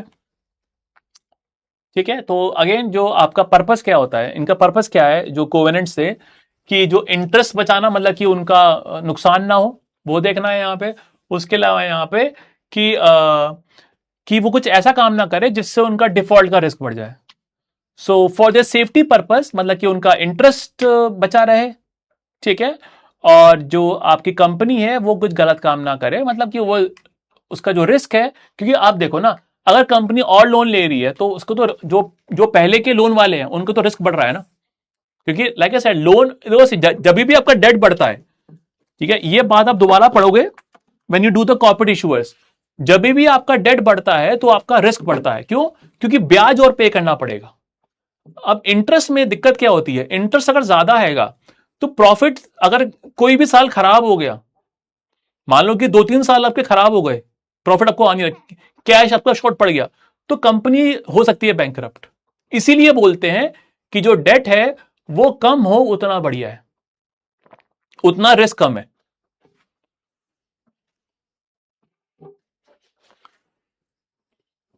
हाँ लग जाओ 2-3, लग जाओ। मैं और मेरा एक जानकार है, वो हम दो लगे थे, हम दो लगे थे, मैंने बहुत चीजें ढूंढी है, मैंने बहुत लगा था। ठीक है, अभी भी मतलब ऐसा नहीं होता कि आपकी खत्म हो, आपकी जर्नी खत्म हो जाती है। You will learn every day new thing. ठीक है, अगेन यहाँ पे कोवन, अब से देखो लास्ट का 2 पॉइंट देखते हैं। देखो कोवेनेंट ज्यादा स्ट्रिक्ट नहीं होनी चाहिए, कोवेनेंट आपके ज्यादा आपके स्ट्रिक्ट नहीं होनी चाहिए। ठीक है, तो बस खाली उसका ये होता है यहाँ पे कि ऐसा ना हो ना, सपोज कंपनी ने बोला कि हम और लोन लेंगे ही नहीं अगले 10 साल तक, अब ये कोई बीच में मौका आ गया कंपनी पे, तो वो छूट जाएगा ना। तो कोवेनेंट अगर ज्यादा स्ट्रिक्ट है, उससे दिक्कत क्या हो सकती है, कंपनी पे कोई अपॉर्चुनिटी आई वो छूट जाएगी। उसके अलावा अगर बिजनेस कंडीशन चेंज हो रही है तो उसके रेस्पॉन्ड में शायद वो अपने को बदल ना पाए। तो ये दिक्कत कई बार हो जाती है कि जो कोवेनेंट्स हैं वो ज्यादा ही स्ट्रिक्ट नहीं होने चाहिए कंपनी के व्यू पॉइंट से, वरना कंपनी बंद जाएगी और कोई नया मौका आएगा तो वो उसका फायदा नहीं उठा पाएगी। अरे छोड़ो ना उस बात को, पूरा चैटिंग उस पर कर रहे हो। ठीक है, कभी अभी देख लूंगा, कभी कुछ सबको गाइड कर दूंगा, सिंपल सा बता दूंगा आपको तरीका। ठीक है, चलो, hopeful this part is okay. ठीक है, सो ये आपका था। ठीक है, चलो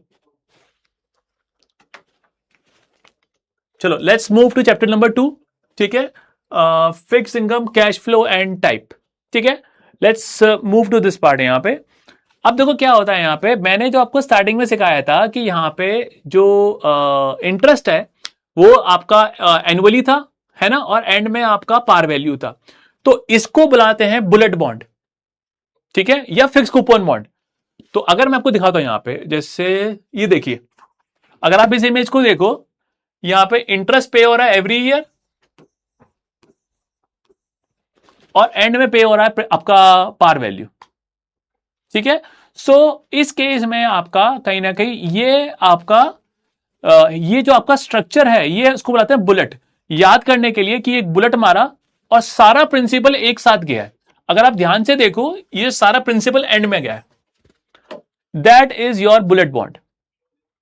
ओके, सो ये आपका बुलेट बॉन्ड है यहां पे। So the company is paying interest every year, end में the company is paying the entire principal एक साथ। सो ये आपका हो गया बुलेट। ठीक है, कैन आई मूव फॉरवर्ड। ठीक है, अब बात करते हैं यहां पे इस केस में, देखो एक तरह से आपकी बांध दी है, पेमेंट बांध दी है, ईएमआई। इस केस में अगर आप देखो यहाँ पे, आई थिंक ये 230.97, इसकी कंपटीशन मैं आपको अभी नहीं सिखा रहा, आई विल टेल यू ये कैसे करते हैं बाद में। फिलहाल के लिए समझ लो कि एक तरह से अगर आप ये वाला लाइन देखो, 230 रुपए की पेमेंट हर साल जा रही है। 230.97 की पेमेंट पहले साल, दूसरा, तीसरा, चौथा और पांचवा। अब 230.97 की पेमेंट जा रही है, ठीक है। अब देखो, लोन का इंटरेस्ट है 50 रुपए, 5% मान लो। तो फिर इसके अंदर 230.97 में से 50 रुपए पहले साल में ब्याज है, इंटरेस्ट है, कूपन है, और ऑलमोस्ट 180.97 आपका प्रिंसिपल अमाउंट है, मतलब कि लोन का बैलेंस है। तो अगर इस केस में मैं दोबारा रिपीट कर देता हूं, कंपनी यहां पे 230.97 पे कर रही है हर साल।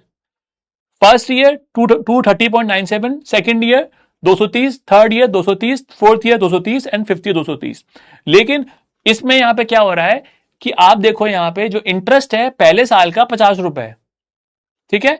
सेकेंड ईयर में आपका वो, मतलब कि सॉरी, जो प्रिंसिपल है वो 180.97 है, ठीक है। सिमिलरली आपका ऐसे आपका हो रहा है यहां पे। इसमें कुछ यहां पे गिवन है, यहां पे कुछ गिवन है कि कंप्यूटेशन, ये मैं आपको जो टॉपिक है वैल्यूएशन का तब सिखाऊंगा कि ये कैसे आप निकालते हो।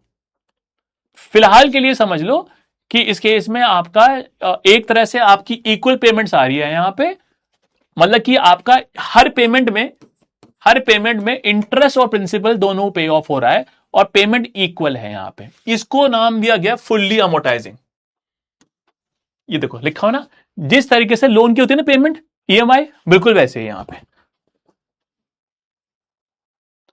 नहीं, देवजित नहीं, वो पहले ही हमने जोड़ रखा है उसके अंदर, मतलब कि जो हमने बांध दिया ना ईएमआई, ठीक है, वो पहले ही जुड़ा हुआ इसके अंदर यहां पे, ठीक है। तो ये था आपका फुल्ली अमोर्टाइजिंग, ठीक है। ये नंबर्स वगैरह से आप इसको एक बार आप इसको देख सकते हो, ठीक है।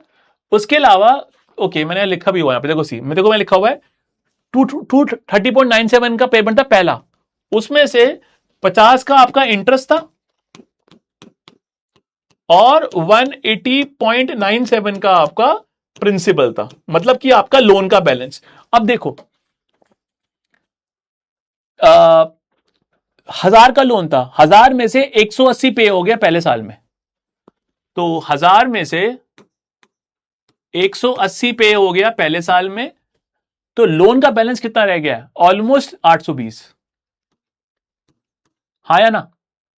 जब पहली पेमेंट में से 50 रुपए का इंटरेस्ट था, बाकी 180 का आपका प्रिंसिपल है, तो जब लोन 1000 का था उसमें से 180 पे ऑफ हो गया, तो बचा कितना? 820। देखो अप्रोक्सीमेटली ऐसे ही निकालते हैं हम बाकी इसका। अब सेकेंड ईयर में जो आपको इंटरेस्ट मिलेगा वो 1000 पे नहीं मिलेगा, क्योंकि लोन यहां पे बचा कितने का है?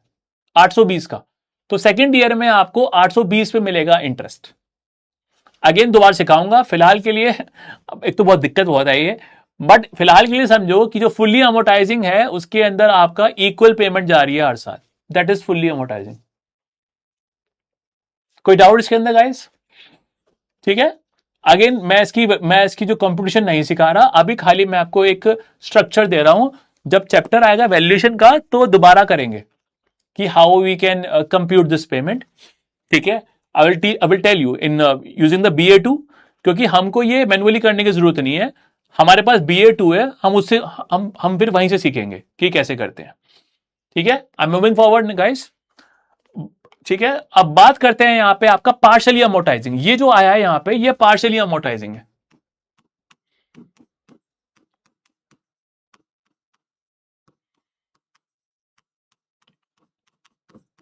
अब इस केस में क्या हो रहा है कि हर साल पेमेंट जा रही है बराबर बराबर, लेकिन आखिरी साल में एक बड़ा प्रिंसिपल और जा रहा है। If you see the payment, almost 194 लिखा, देखो यहां पे 194, 194, 194, 194, लेकिन पांचवें साल में, आखिरी साल में 200 का प्रिंसिपल और जा रहा है। देखो कितना लिखा है, 194 प्लस 200, 194 और 200 का अलग से जा रहा है। सो ये है आपका पार्शियली अमोर्टाइजिंग, मतलब धीरे धीरे तो आपका जो प्रिंसिपल है वो पे ऑफ हो रहा है, लेकिन आखिरी में एक बड़ा प्रिंसिपल और जाएगा, ठीक है। फाइनल पेमेंट में कहीं ना कहीं आपका जो बचा हुआ प्रिंसिपल है वो जाएगा। दिक्कत तो नहीं है ज्यादा? ज्यादा मुश्किल तो नहीं लग रहा? Can I move forward? एक बार 100% कर दो, ओके है तो, या यस कर दो।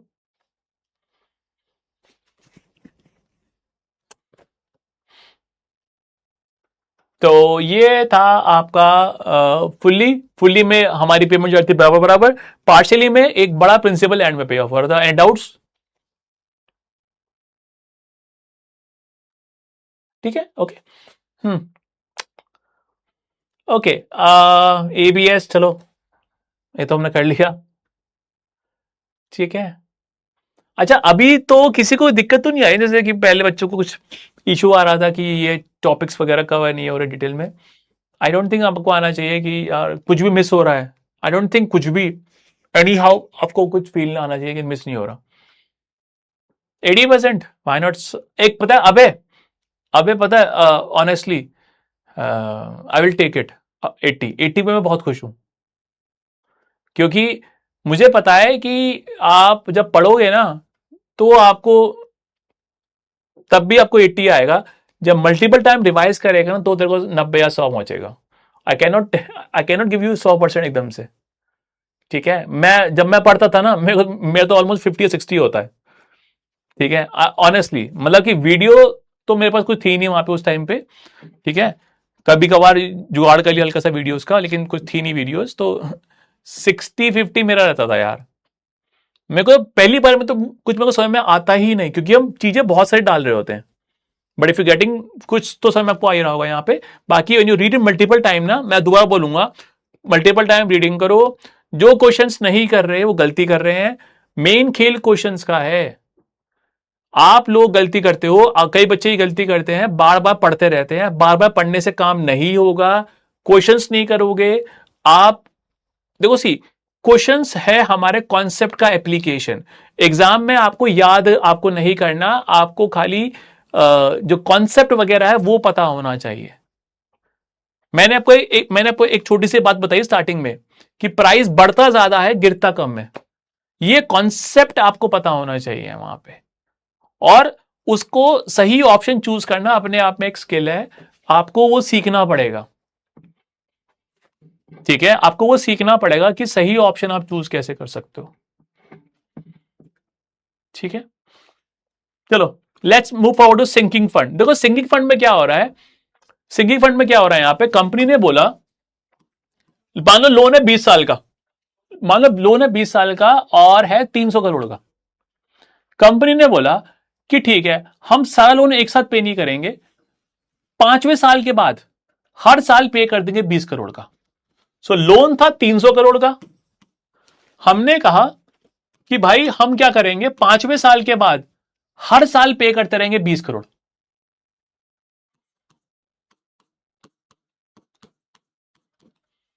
तो मतलब कि 15 साल, मतलब हर साल हम 20 करोड़ का लोन पे ऑफ कर रहे हैं। तो ये है आपका sinking fund. So repayment of principal. ठीक है, देखो यहां सेम जो एग्जांपल, जो जो जो फिर यहां पे गिवन एग्जांपल मैंने आपको सेम दिया है, कि यहां पे जो प्रिंसिपल है वो सारा एक साथ पे नहीं होगा। सपोज कि आपका लोन था यश 6 साल का, राहुल का था 7 साल का, तो इस केस में कंपनी यहां पे लगातार पैसा वापस करती जा रही है। ठीक है, तो 5वें साल तक उसमें लिखा हुआ है हमने कि भाई सबको एक साथ नहीं देंगे यहां पे।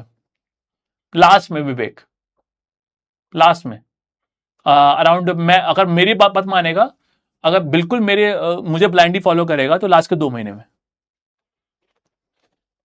लास्ट के 2 महीने मैंने पता लेवल 3 में मैंने लास्ट के महीने में करा था।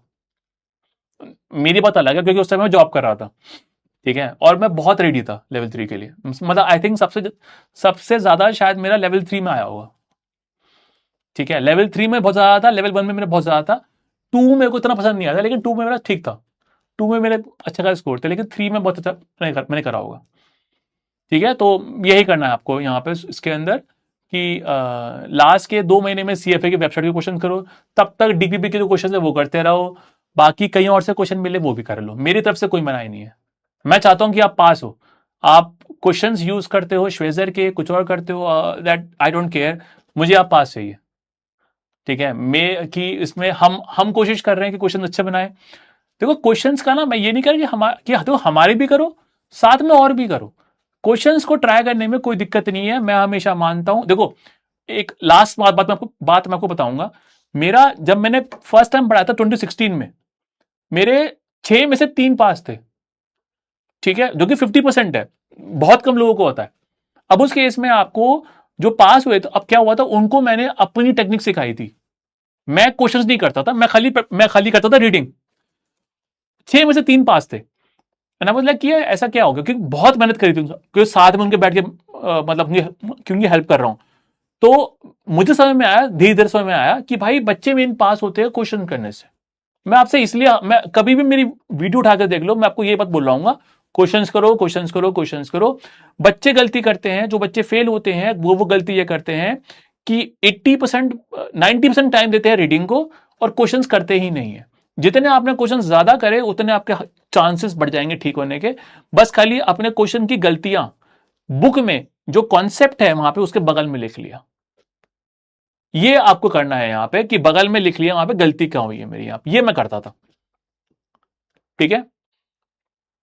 हाँ यश, देखो देखो पता है CFA is a very easy course if you just, मतलब एक मेरे मेंटोर है, अब तो उनसे बात नहीं होती, ही यूज्ड टू से मी वन थिंग, कहते बाटला, जैसे कि वो मुझे नाम से बुलाते थे सर, मतलब कि नाम तो वही बोलते थे, सर ने बोलते थे बाटला। CFA is not hard but that requires hard work. ये बात है, इट्स नॉट हार्ड, जो मैंने अब तक बताया फिक्स्ड इनकम में कुछ भी नहीं है, सिर्फ कॉन्सेप्ट बहुत सारे हैं। चलो आगे बढ़ते हैं। तो hopefully the singing point is okay. Again इसमें जो इसमें दिक्कत होती है यहाँ पे मोनोलस को। सो इस केस में मैं अगेन दोबारा बोल रहा हूं मैं यहाँ पे कि जो जो लोन है वो सारा लोन एक साथ पे नहीं होगा। हर साल 20 करोड़ का लोन पे ऑफ होता जा रहा है। सपोज कि आपका बॉन्ड था 7 साल का, यश का था 8 का, मेरा 9 साल का था, तो हमको हमारा पैसा लगातार पैसा वापस मिलता हुआ आ रहा है यहाँ पे। ठीक है, तो इस केस पे एवरी ईयर छठे साल से, जो मैंने को एग्जांपल दिया वही गिवन है यहाँ पे। ठीक है, कि छठे साल से every year the company is paying off the loan. ये आपका हो गया सिंकिंग फंड यहाँ पे। एक्चुअली क्या हुआ था, नहीं सुभाष, मैं एक बार चेक करता हूं एक बार सुभाष जी।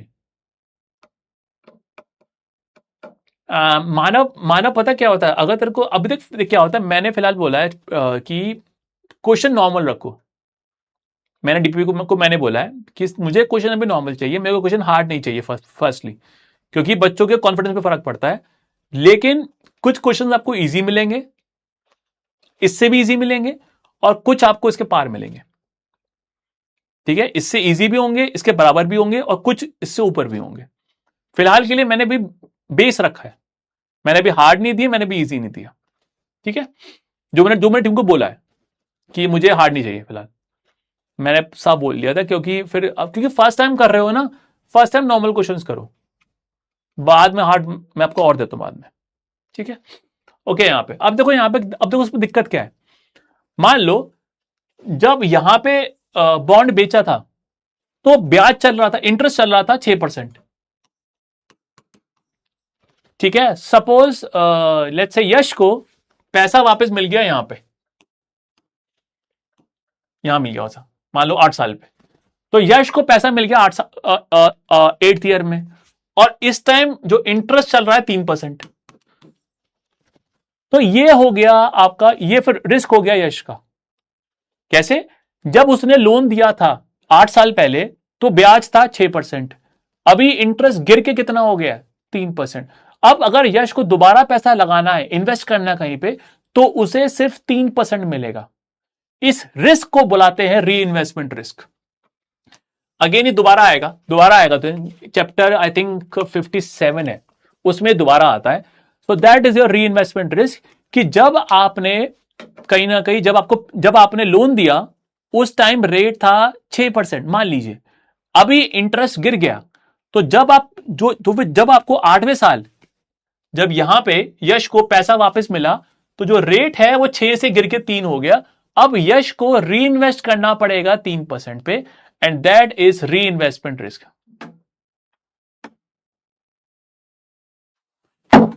समझा नहीं यार मैं। अब अमन,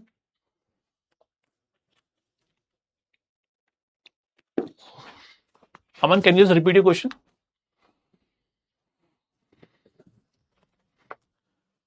गरुण मेरे ख्याल से शायद वो आई थिंक पीडीएफ में ही है मेरे ख्याल से। That's what I know.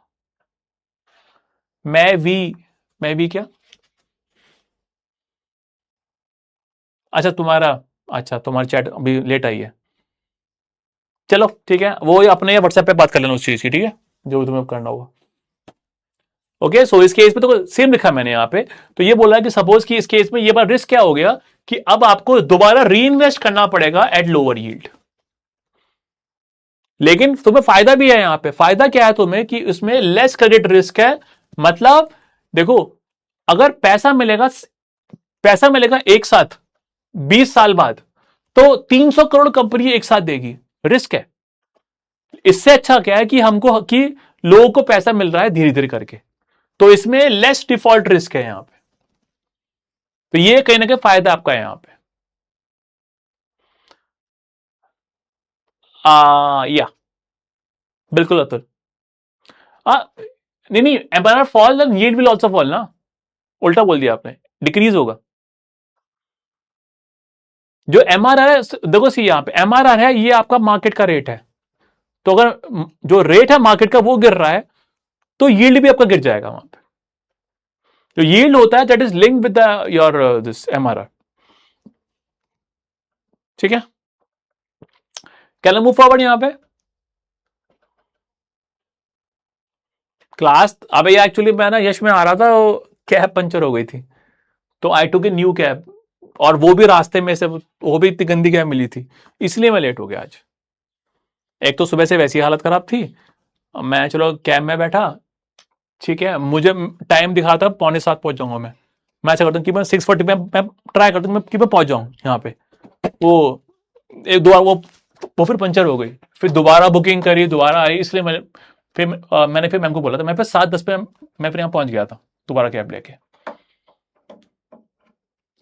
नहीं नहीं, इसके अंदर अमन क्या होता है कि उसमें वो बोल देते हैं ना कि सब उसकी आपको लोन चाहिए कितने साल का, इस तरीके से। सुभाष ये मेरे को आइडिया नहीं है, आई थिंक मुझे उसका आइडिया नहीं है व्हाट्सएप ग्रुप का, आई थिंक कैसे ज्वाइन करते हो। मैं एक बार आपका नाम सुभाश्री है, मैं एक बार टीम को बोल दूंगा एक बार कि वो आपको ऐड कर लेंगे, नहीं तो एक बार जो आपका होगा ना कोऑर्डिनेटर उनको बोल दो।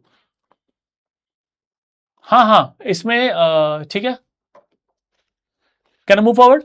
तो ये था आपका सिंगल वाटर प्रोसेसर, ये वही है कि पहले एक्स को पेमेंट करेंगे, फिर जो प्रिंसिपल है, फिर वाई को, और फिर जी को, जो मैंने आपको दिखाया था ये वाला, ये वाला, ये वाला, पहले एक्स को, फिर वाई को, और फिर जी को। ये था आपका sinking fund.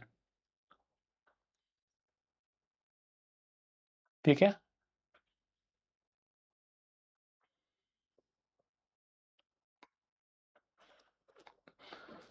Can I move forward? Sorry, ये था आपका waterfall. Okay, now the next part is okay, variable interest debt. देखो वेरिएबल इंटरेस्ट डेट क्या होता है यहां पे, इस केस में मान लो मैंने बोला कि जो कूपन है वो लेट्स से 4% एमआरआर, मतलब मार्केट का रेट, प्लस 120 बेसिस पॉइंट। तो मैंने यहां पे बोला कि जो मैं आपको ब्याज दूंगा, जो इंटरेस्ट दूंगा, मैंने कहा जो कूपन दूंगा वो है मार्केट का rate plus 120%, 120 basis point. So 120 basis point is 1.2%।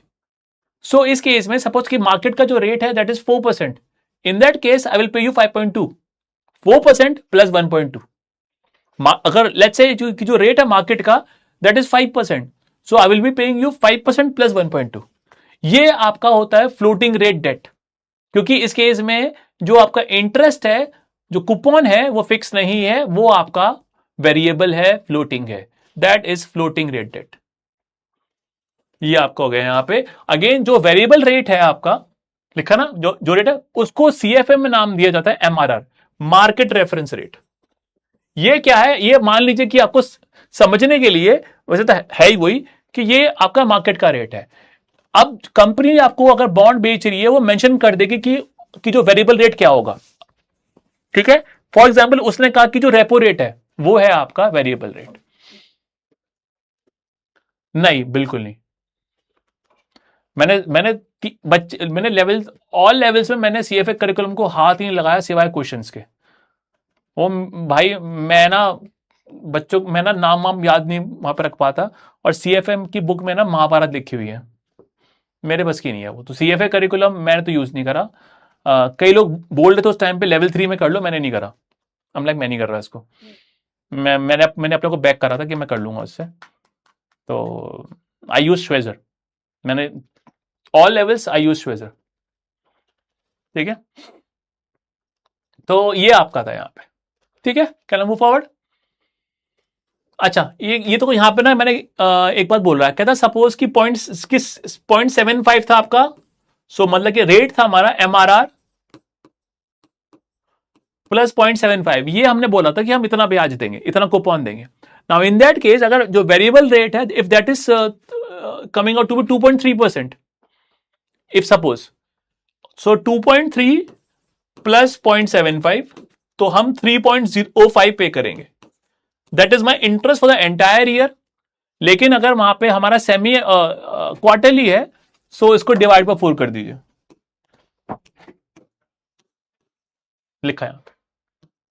तो इस केस पे जो कंपनी है that is paying this coupon plus 0.75, in that case अगर ये क्वार्टरली है तो 3.05 डिवाइड बाय 4, तो 0.7625, ये आपका इंटरेस्ट हो गया एवरी क्वार्टर।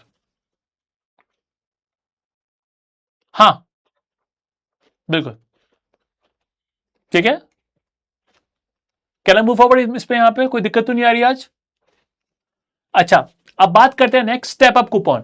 देखो स्टेप अप कूपन, इस केस में जो आपका कूपन है वो बढ़ रहा है लगातार। मतलब कंपनी ने बोला, मान लो कि कंपनी नहीं है, उसने बोला कि भाई ठीक है अभी तुम ले लो 2%, नेक्स्ट साल 2.5 ले लेना, फिर 3, फिर 3.5, फिर 4। तो इस केस में कंपनी का जो कूपन है वो धीरे धीरे बढ़ रहा है। नाम से पकड़ जाओ, स्टेप अप, ठीक है। Coupon rate increases over time. तो यहां पे जो आपका इंटरेस्ट है वो लगातार धीरे धीरे बढ़ रहा है यहां पे। देखो मैंने ना ये जो नोट्स में जो इस बार मैं नोट्स बना रहा हूं, मैं चीजों को मैं हाईलाइट कर रहा हूं। तो आप इसको रिवीजन के लिए या फिर उसके लिए भी यूज कर सकते हो। रीडिंग के लिए तो बुक यूज करना, बट इसको रिवीजन के लिए यूज कर सकते हो। बट जैसे कि सपोज की क्वेश्चन करने से पहले इसको एक बार देख लेना, छोटे से नोट से, ठीक है। बट इस छोटे से हैं लेकिन सब कुछ है, कुछ भी मिसिंग नहीं है इसके अंदर, ठीक है। ओके, तो बात करते हैं आपका, okay, coupon that increase. Okay, देखो यहाँ पे ये बोल रहा है, यहाँ पे लोन टू ब्राउजर्स। अच्छा, ये वो बोला ना यहाँ पे, देखो सी यहाँ पे, देखो यहाँ पे क्या होता है यहाँ पे, देखो ये पॉइंट, ये पढ़ा पॉइंट क्या बोलना चाह रहा है यहाँ पे, ये बोल रहा है यहाँ पे द टॉपिक मैंने लिखा नहीं यहाँ पे क्या, इस केस में यहाँ पे क्या है यहाँ पे, इसका यहाँ पे ये रहा क्रेडिट नोट, ये रहा। इस केस में यहाँ पे क्या होता है कि किसी को क्या होता है, कंपनी की ना कुछ रेटिंग्स होती हैं, वो उसका बाद में आएगा। लेकिन कंपनी की रेटिंग होती है कि triple A, double A, triple B. So triple A, double A, triple B, double B, B, triple C, double C, C और D. So these are the company का rating, these are the company का rating. Now इस case में जो company का जो rating है, ठीक है, ये कहीं ना कहीं शो करता है कि कंपनी कितनी सेफ है। जैसे कि सबसे बढ़िया बॉन्ड ट्रिपल ए हो गया, फिर डबल ए। अब ऐसे गवर्नमेंट की भी रेटिंग होती है, यूएसए की डबल ए है फिलहाल, पहले ट्रिपल ए थी, अब अभी शायद गिर गई है उसकी रेटिंग। और फिर आपकी भारत की ट्रिपल बी है,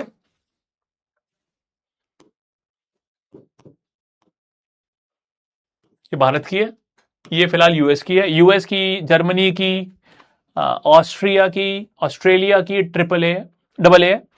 भारत की ट्रिपल बी है और ये पाकिस्तान की है ट्रिपल सी। सो इस केस में आपका क्या होता है, सपोज कि कंपनी ने आपको बॉन्ड बेचा, वो डबल ए खाता और उसका इंटरेस्ट था लेट्स से 3%। तो हमने बोल दिया कि भाई अगर तेरी रेटिंग गिरी तो हमारा कूपन भी बढ़ जाएगा।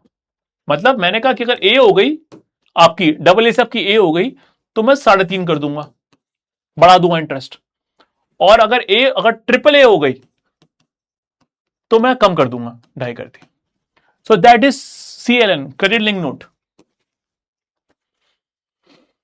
ठीक है, इस केस में यहां पे क्या हो रहा है यहां पे कि अगर सपोज कि फ्यूचर में कुछ ऐसा इवेंट हो गया कि तुम्हारा जो बॉन्ड, जो कंपनी है, अगर वो बेकार क्वालिटी की हो गई, तो उस केस पे वहां पे जो कूपन है वो भी आपका चेंज हो जाएगा यहां पे। क्या अब है, हाउ दिस इंप्रूव? ठीक है, hopeful this part is okay. CLN, credit link note. Payment in kind bond. अब देखो देखो, जो आप ये जो सारे देख रहे हो ना, स्टेप अप नाम से आप यहां पे समझ सकते हो। पेमेंट इन काइंड मतलब सिंपल सी बात है, हमने बोला कि भाई कैश की बजाय आपको शेयर्स दे देंगे, कैश मत लो हमसे, हमसे शेयर्स ले लो। That is payment in kind. So here the interest payment की बजाय in cash we are paying, let's say कि we are giving them more bond या we are giving them more shares. तो ये आपका पेमेंट इन काइंड यहाँ पे। ठीक है, तो इस केस पे लेट्स से कि मेरा पास कैश का इशू है, तो मैंने कहा यहां पे, अच्छा sorry, who allot triple, okay now I got your question, due to different factors। हाँ देखो, जो बात बोल रहा है अतुल, बोल रहा है वो सही बोल रहा है। फर्स्टली समझो, बकायदा इसके अलग चैप्टर है, इसी फिक्स्ड इनकम में चैप्टर है रेटिंग वाले। ठीक है, पहली चीज तो इसमें बहुत सारी चीजें देखी जाती है कि कंपनी का क्या कोवेनेंट्स है, क्या उसके पास कोलेट्रल है, क्योंकि कंपनी कई बार लोन लेते हुए कुछ चीज को गिरवी रख देती है। सो क्या कोलेट्रल है, क्या कोवेनेंट है, बाकी उसके अलावा जो करेंसी है वो कैसे चल रही है। तो ये कुछ 7 C's है, उसके बेसिस पे रेटिंग वगैरह दी जाती है यहां पे। दूसरा क्वेश्चन था कि कौन देता है। इंडिया में एक कंपनी है क्रिसल,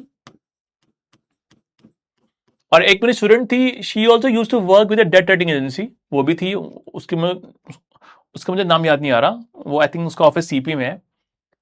उसके अलावा यहाँ पे US के तुम्हारे पेपर के लिए 3 बॉडी है, S&P, मूडीज और फिंच।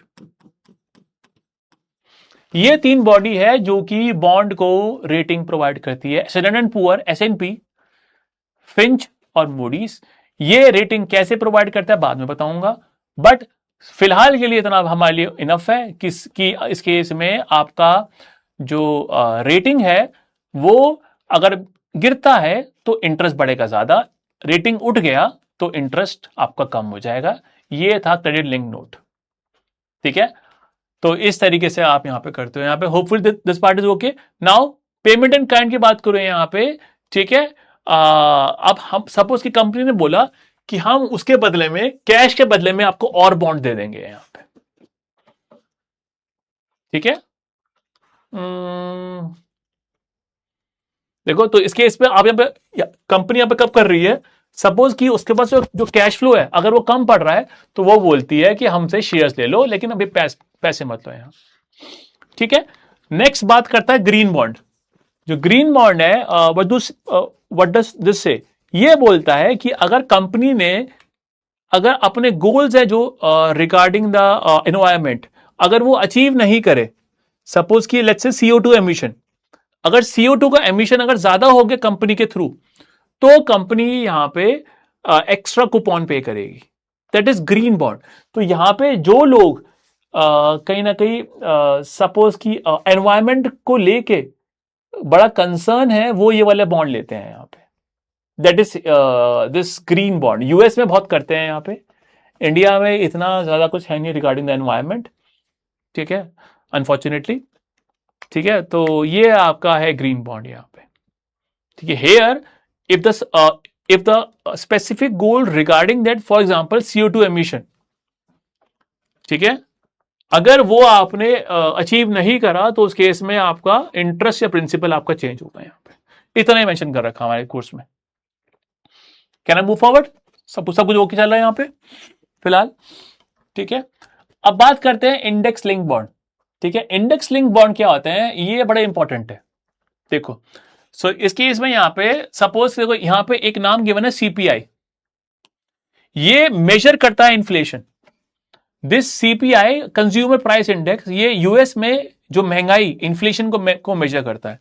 अब यहां पे कि इस केस में हम बोल रहे हैं यहां पे, तो इस केस में आपके ये हो गए, ये आपके बॉन्ड की यहां पे कैटेगरी हो गई, ठीक है, लिंकर्स वगैरह उसको बुलाते हैं। सो इस केस में अगर ये बॉन्ड, हमने कहा कि अगर जो इन्फ्लेशन है अगर वो बढ़ेगा तो मेरा कूपन का रेट भी बढ़ेगा। मतलब मान लो कूपन था 5%, तो अगर महंगाई बढ़ गई 10%, अगर 10% महंगाई बढ़ गई तो जो कूपन का रेट है, मैं बात कर रहा हूं रेट की, अमाउंट की बात नहीं कर रहा, तो कूपन का जो रेट है वो बढ़ जाएगा। तो 5% से आपका जो कूपन है वो बढ़ जाएगा और 5.5 हो गया। ये आपके है क्या inflation link bond. This is your linkers कि with the inflation, again mind you, only the coupon rate is increasing, खाली कूपन रेट आपका बढ़ रहा है, मतलब कि जो पार वैल्यू है वो अभी भी 1000 ही रहेगी।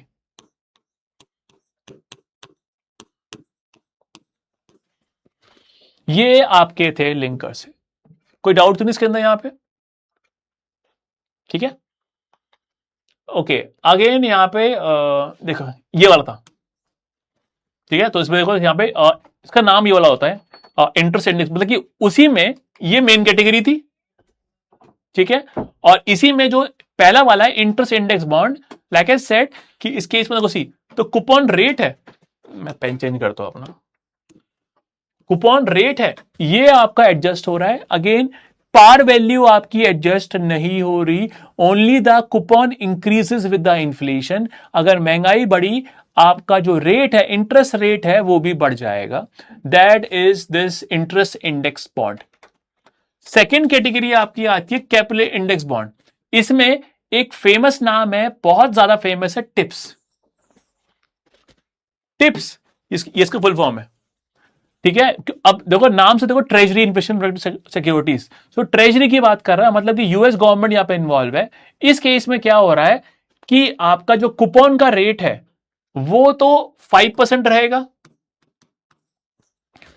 लेकिन जो आपका प्रिंसिपल है, जो पार वैल्यू है, वो चेंज हो जाएगा। मतलब महंगाई बढ़ी, मान लो 10%, तो जो आपका पार वैल्यू है वो 1000 से 1100 हो जाएगा। तो इस केस में तो फिर देखो दोनों हो गए, क्योंकि कूपन भी यहां पे लगेगा 5% ऑफ 1100, तो मतलब कि यहां पे कूपन मेरा हो जाएगा 55 हर साल का, क्योंकि महंगाई बढ़ गई है। साथ ही में जो मेरा पार वैल्यू है वो हो जाएगा 1100।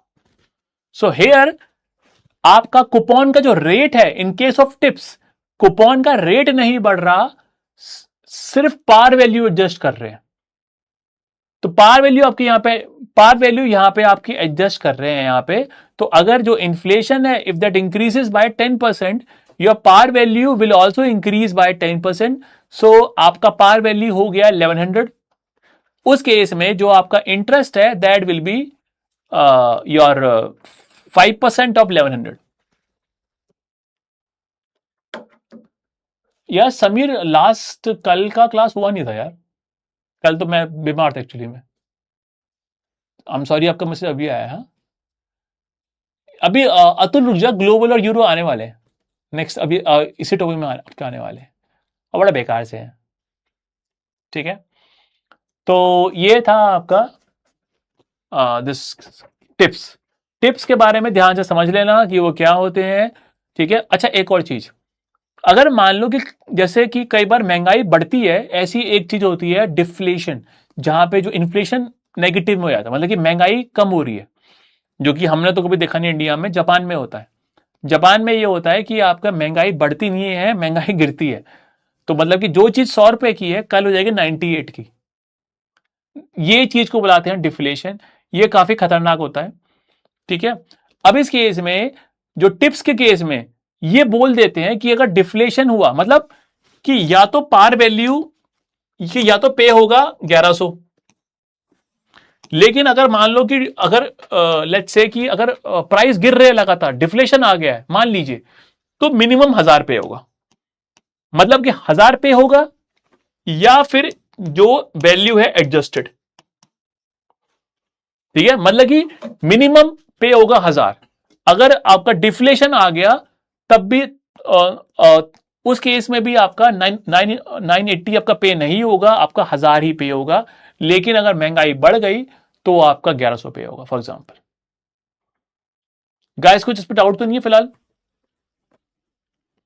इसमें देखो लाइक ए स्टडी, देखो मैंने को पहले ही बोला था कि fixed income is not hard, उसमें कॉन्सेप्ट बहुत सारे हैं। तो सेम मत लिखिए यहां पे, सेम लिखा है यहां पे कि जब आपका डिफ्लेशन हो गया तो आपका प्रिंसिपल पे ऑफ आपका होगा यहां पे, ठीक है। उसके अलावा यहां पे बोल रहा है कि यहां पे कि अगर ओके, कहता है कि अगर 1000 का था पार वैल्यू और अगर महंगाई बढ़ गई 1.5% से, तो पार वैल्यू आपका हो जाएगा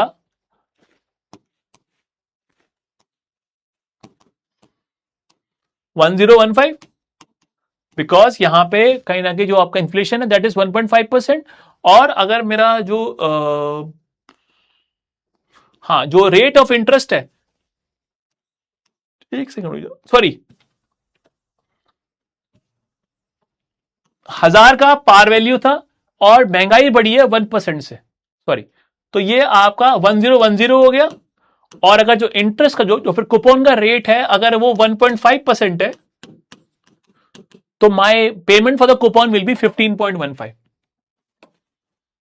यार तुम क्या हो गया, तुम क्या थक गए काफी क्या? बिल्कुल शांत बैठो कमेंट्स में। Any doubt in this? साजल, अतुल, समीर, कोई डाउट आ रहा है इसमें क्या? Yes, any doubt in this? You want to ask me anything in this? यहां पे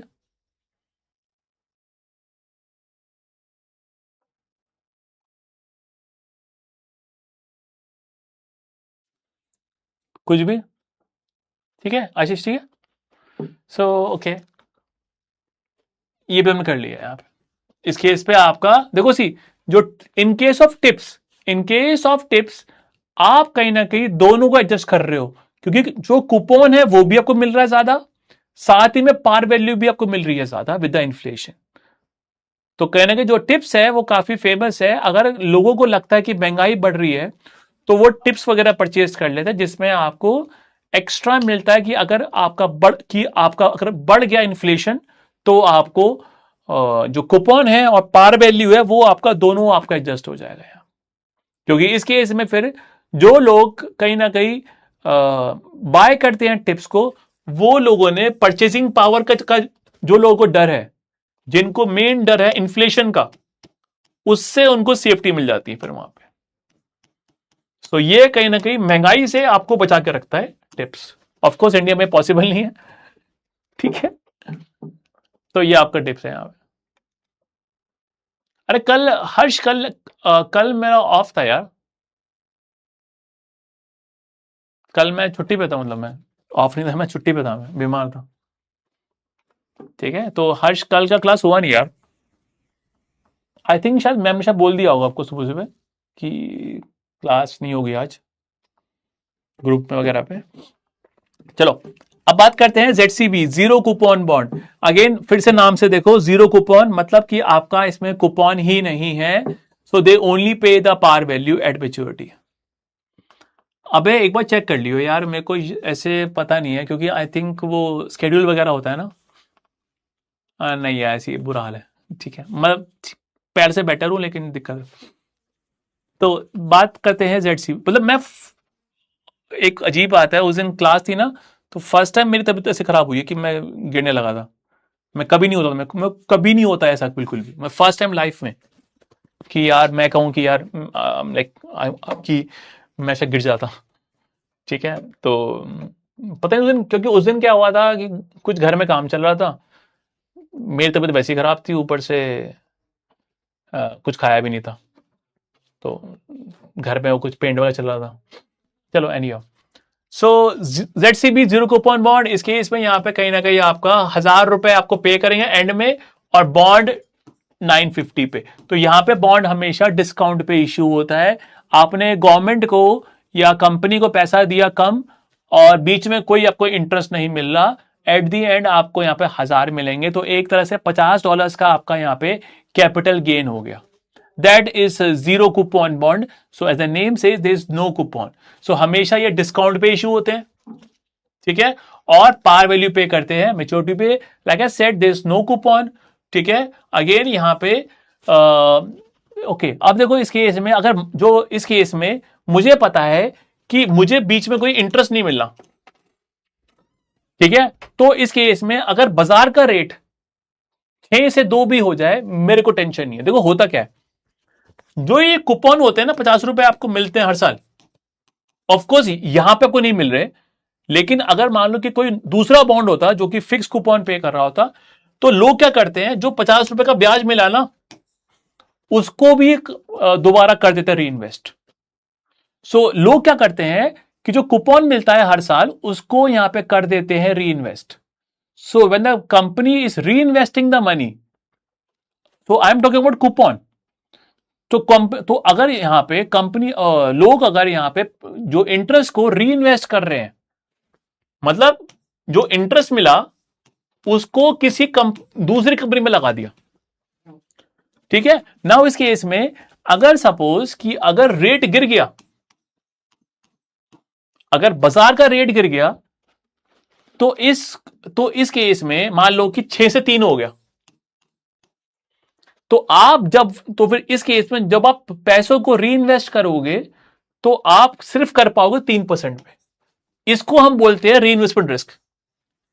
लेकिन यहां पे अच्छी बात क्या है कि यहां पे तो जो in case of this ZCB हमारा कूपन है ही नहीं, सो इट मिनिमाइज द री इन्वेस्टमेंट रिस्क, क्योंकि मुझे पता है कि बीच में मुझे इंटरेस्ट मिलना ही नहीं है, देयर इज नो कूपन। सो इस केस में ये फिर वो लोग लेना चाहते हैं जो कि कहीं ना कहीं री इन्वेस्टमेंट रिस्क नहीं लेना चाहते। अगेन दोबारा बताऊंगा इसके बारे में, अभी खाली एक लाइन आ गई थी, तो मैं आपको खाली बता रहा हूं कि ये जो लाइन का मतलब ही है। So this is preferred by person, ठीक है, जो कहीं ना कहीं यहां पे अपना मिनिमाइज करना चाहते हैं री इन्वेस्टमेंट रिस्क, ठीक है। तो ये था आपका ZCB जीरो कूपन बॉन्ड।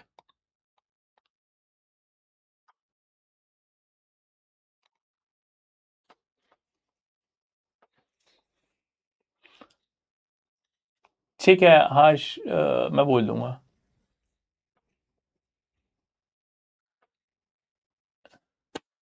अबे तू अभी 12th पास करी है, ठीक है, तेरा अभी टाइम है फिलहाल तेरा पेपर देने में। I think you can give your exam in August, अगस्त में दे सकता है ना।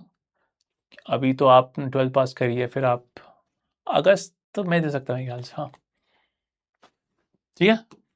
चलो ओके, डेफर्ड कूपन बॉन्ड, ठीक है। So here in case of deferred coupon, देखो मैं दोबारा बोल रहा हूं, नाम से पकड़ो, डेफर्ड कूपन। डेफर का मतलब क्या होता है कि आप चीजों को डिले कर रहे हो, है ना, डेफर कर देते हो। तो इस केस पे कंपनी ने बोला, मान लो बॉन्ड था 10 साल का, बॉन्ड था 10 साल का, 4 साल कोई कूपन पे नहीं करेगा, बाद में पे करेंगे, ठीक है। तो इस केस पे यहां पे जो 4 साल, यहां पे जो कंपनी ने बोला है कि हम इंटरेस्ट 4 साल पे नहीं करेंगे, उसके बाद पे करेंगे, दैट इज डेफर्ड कूपन।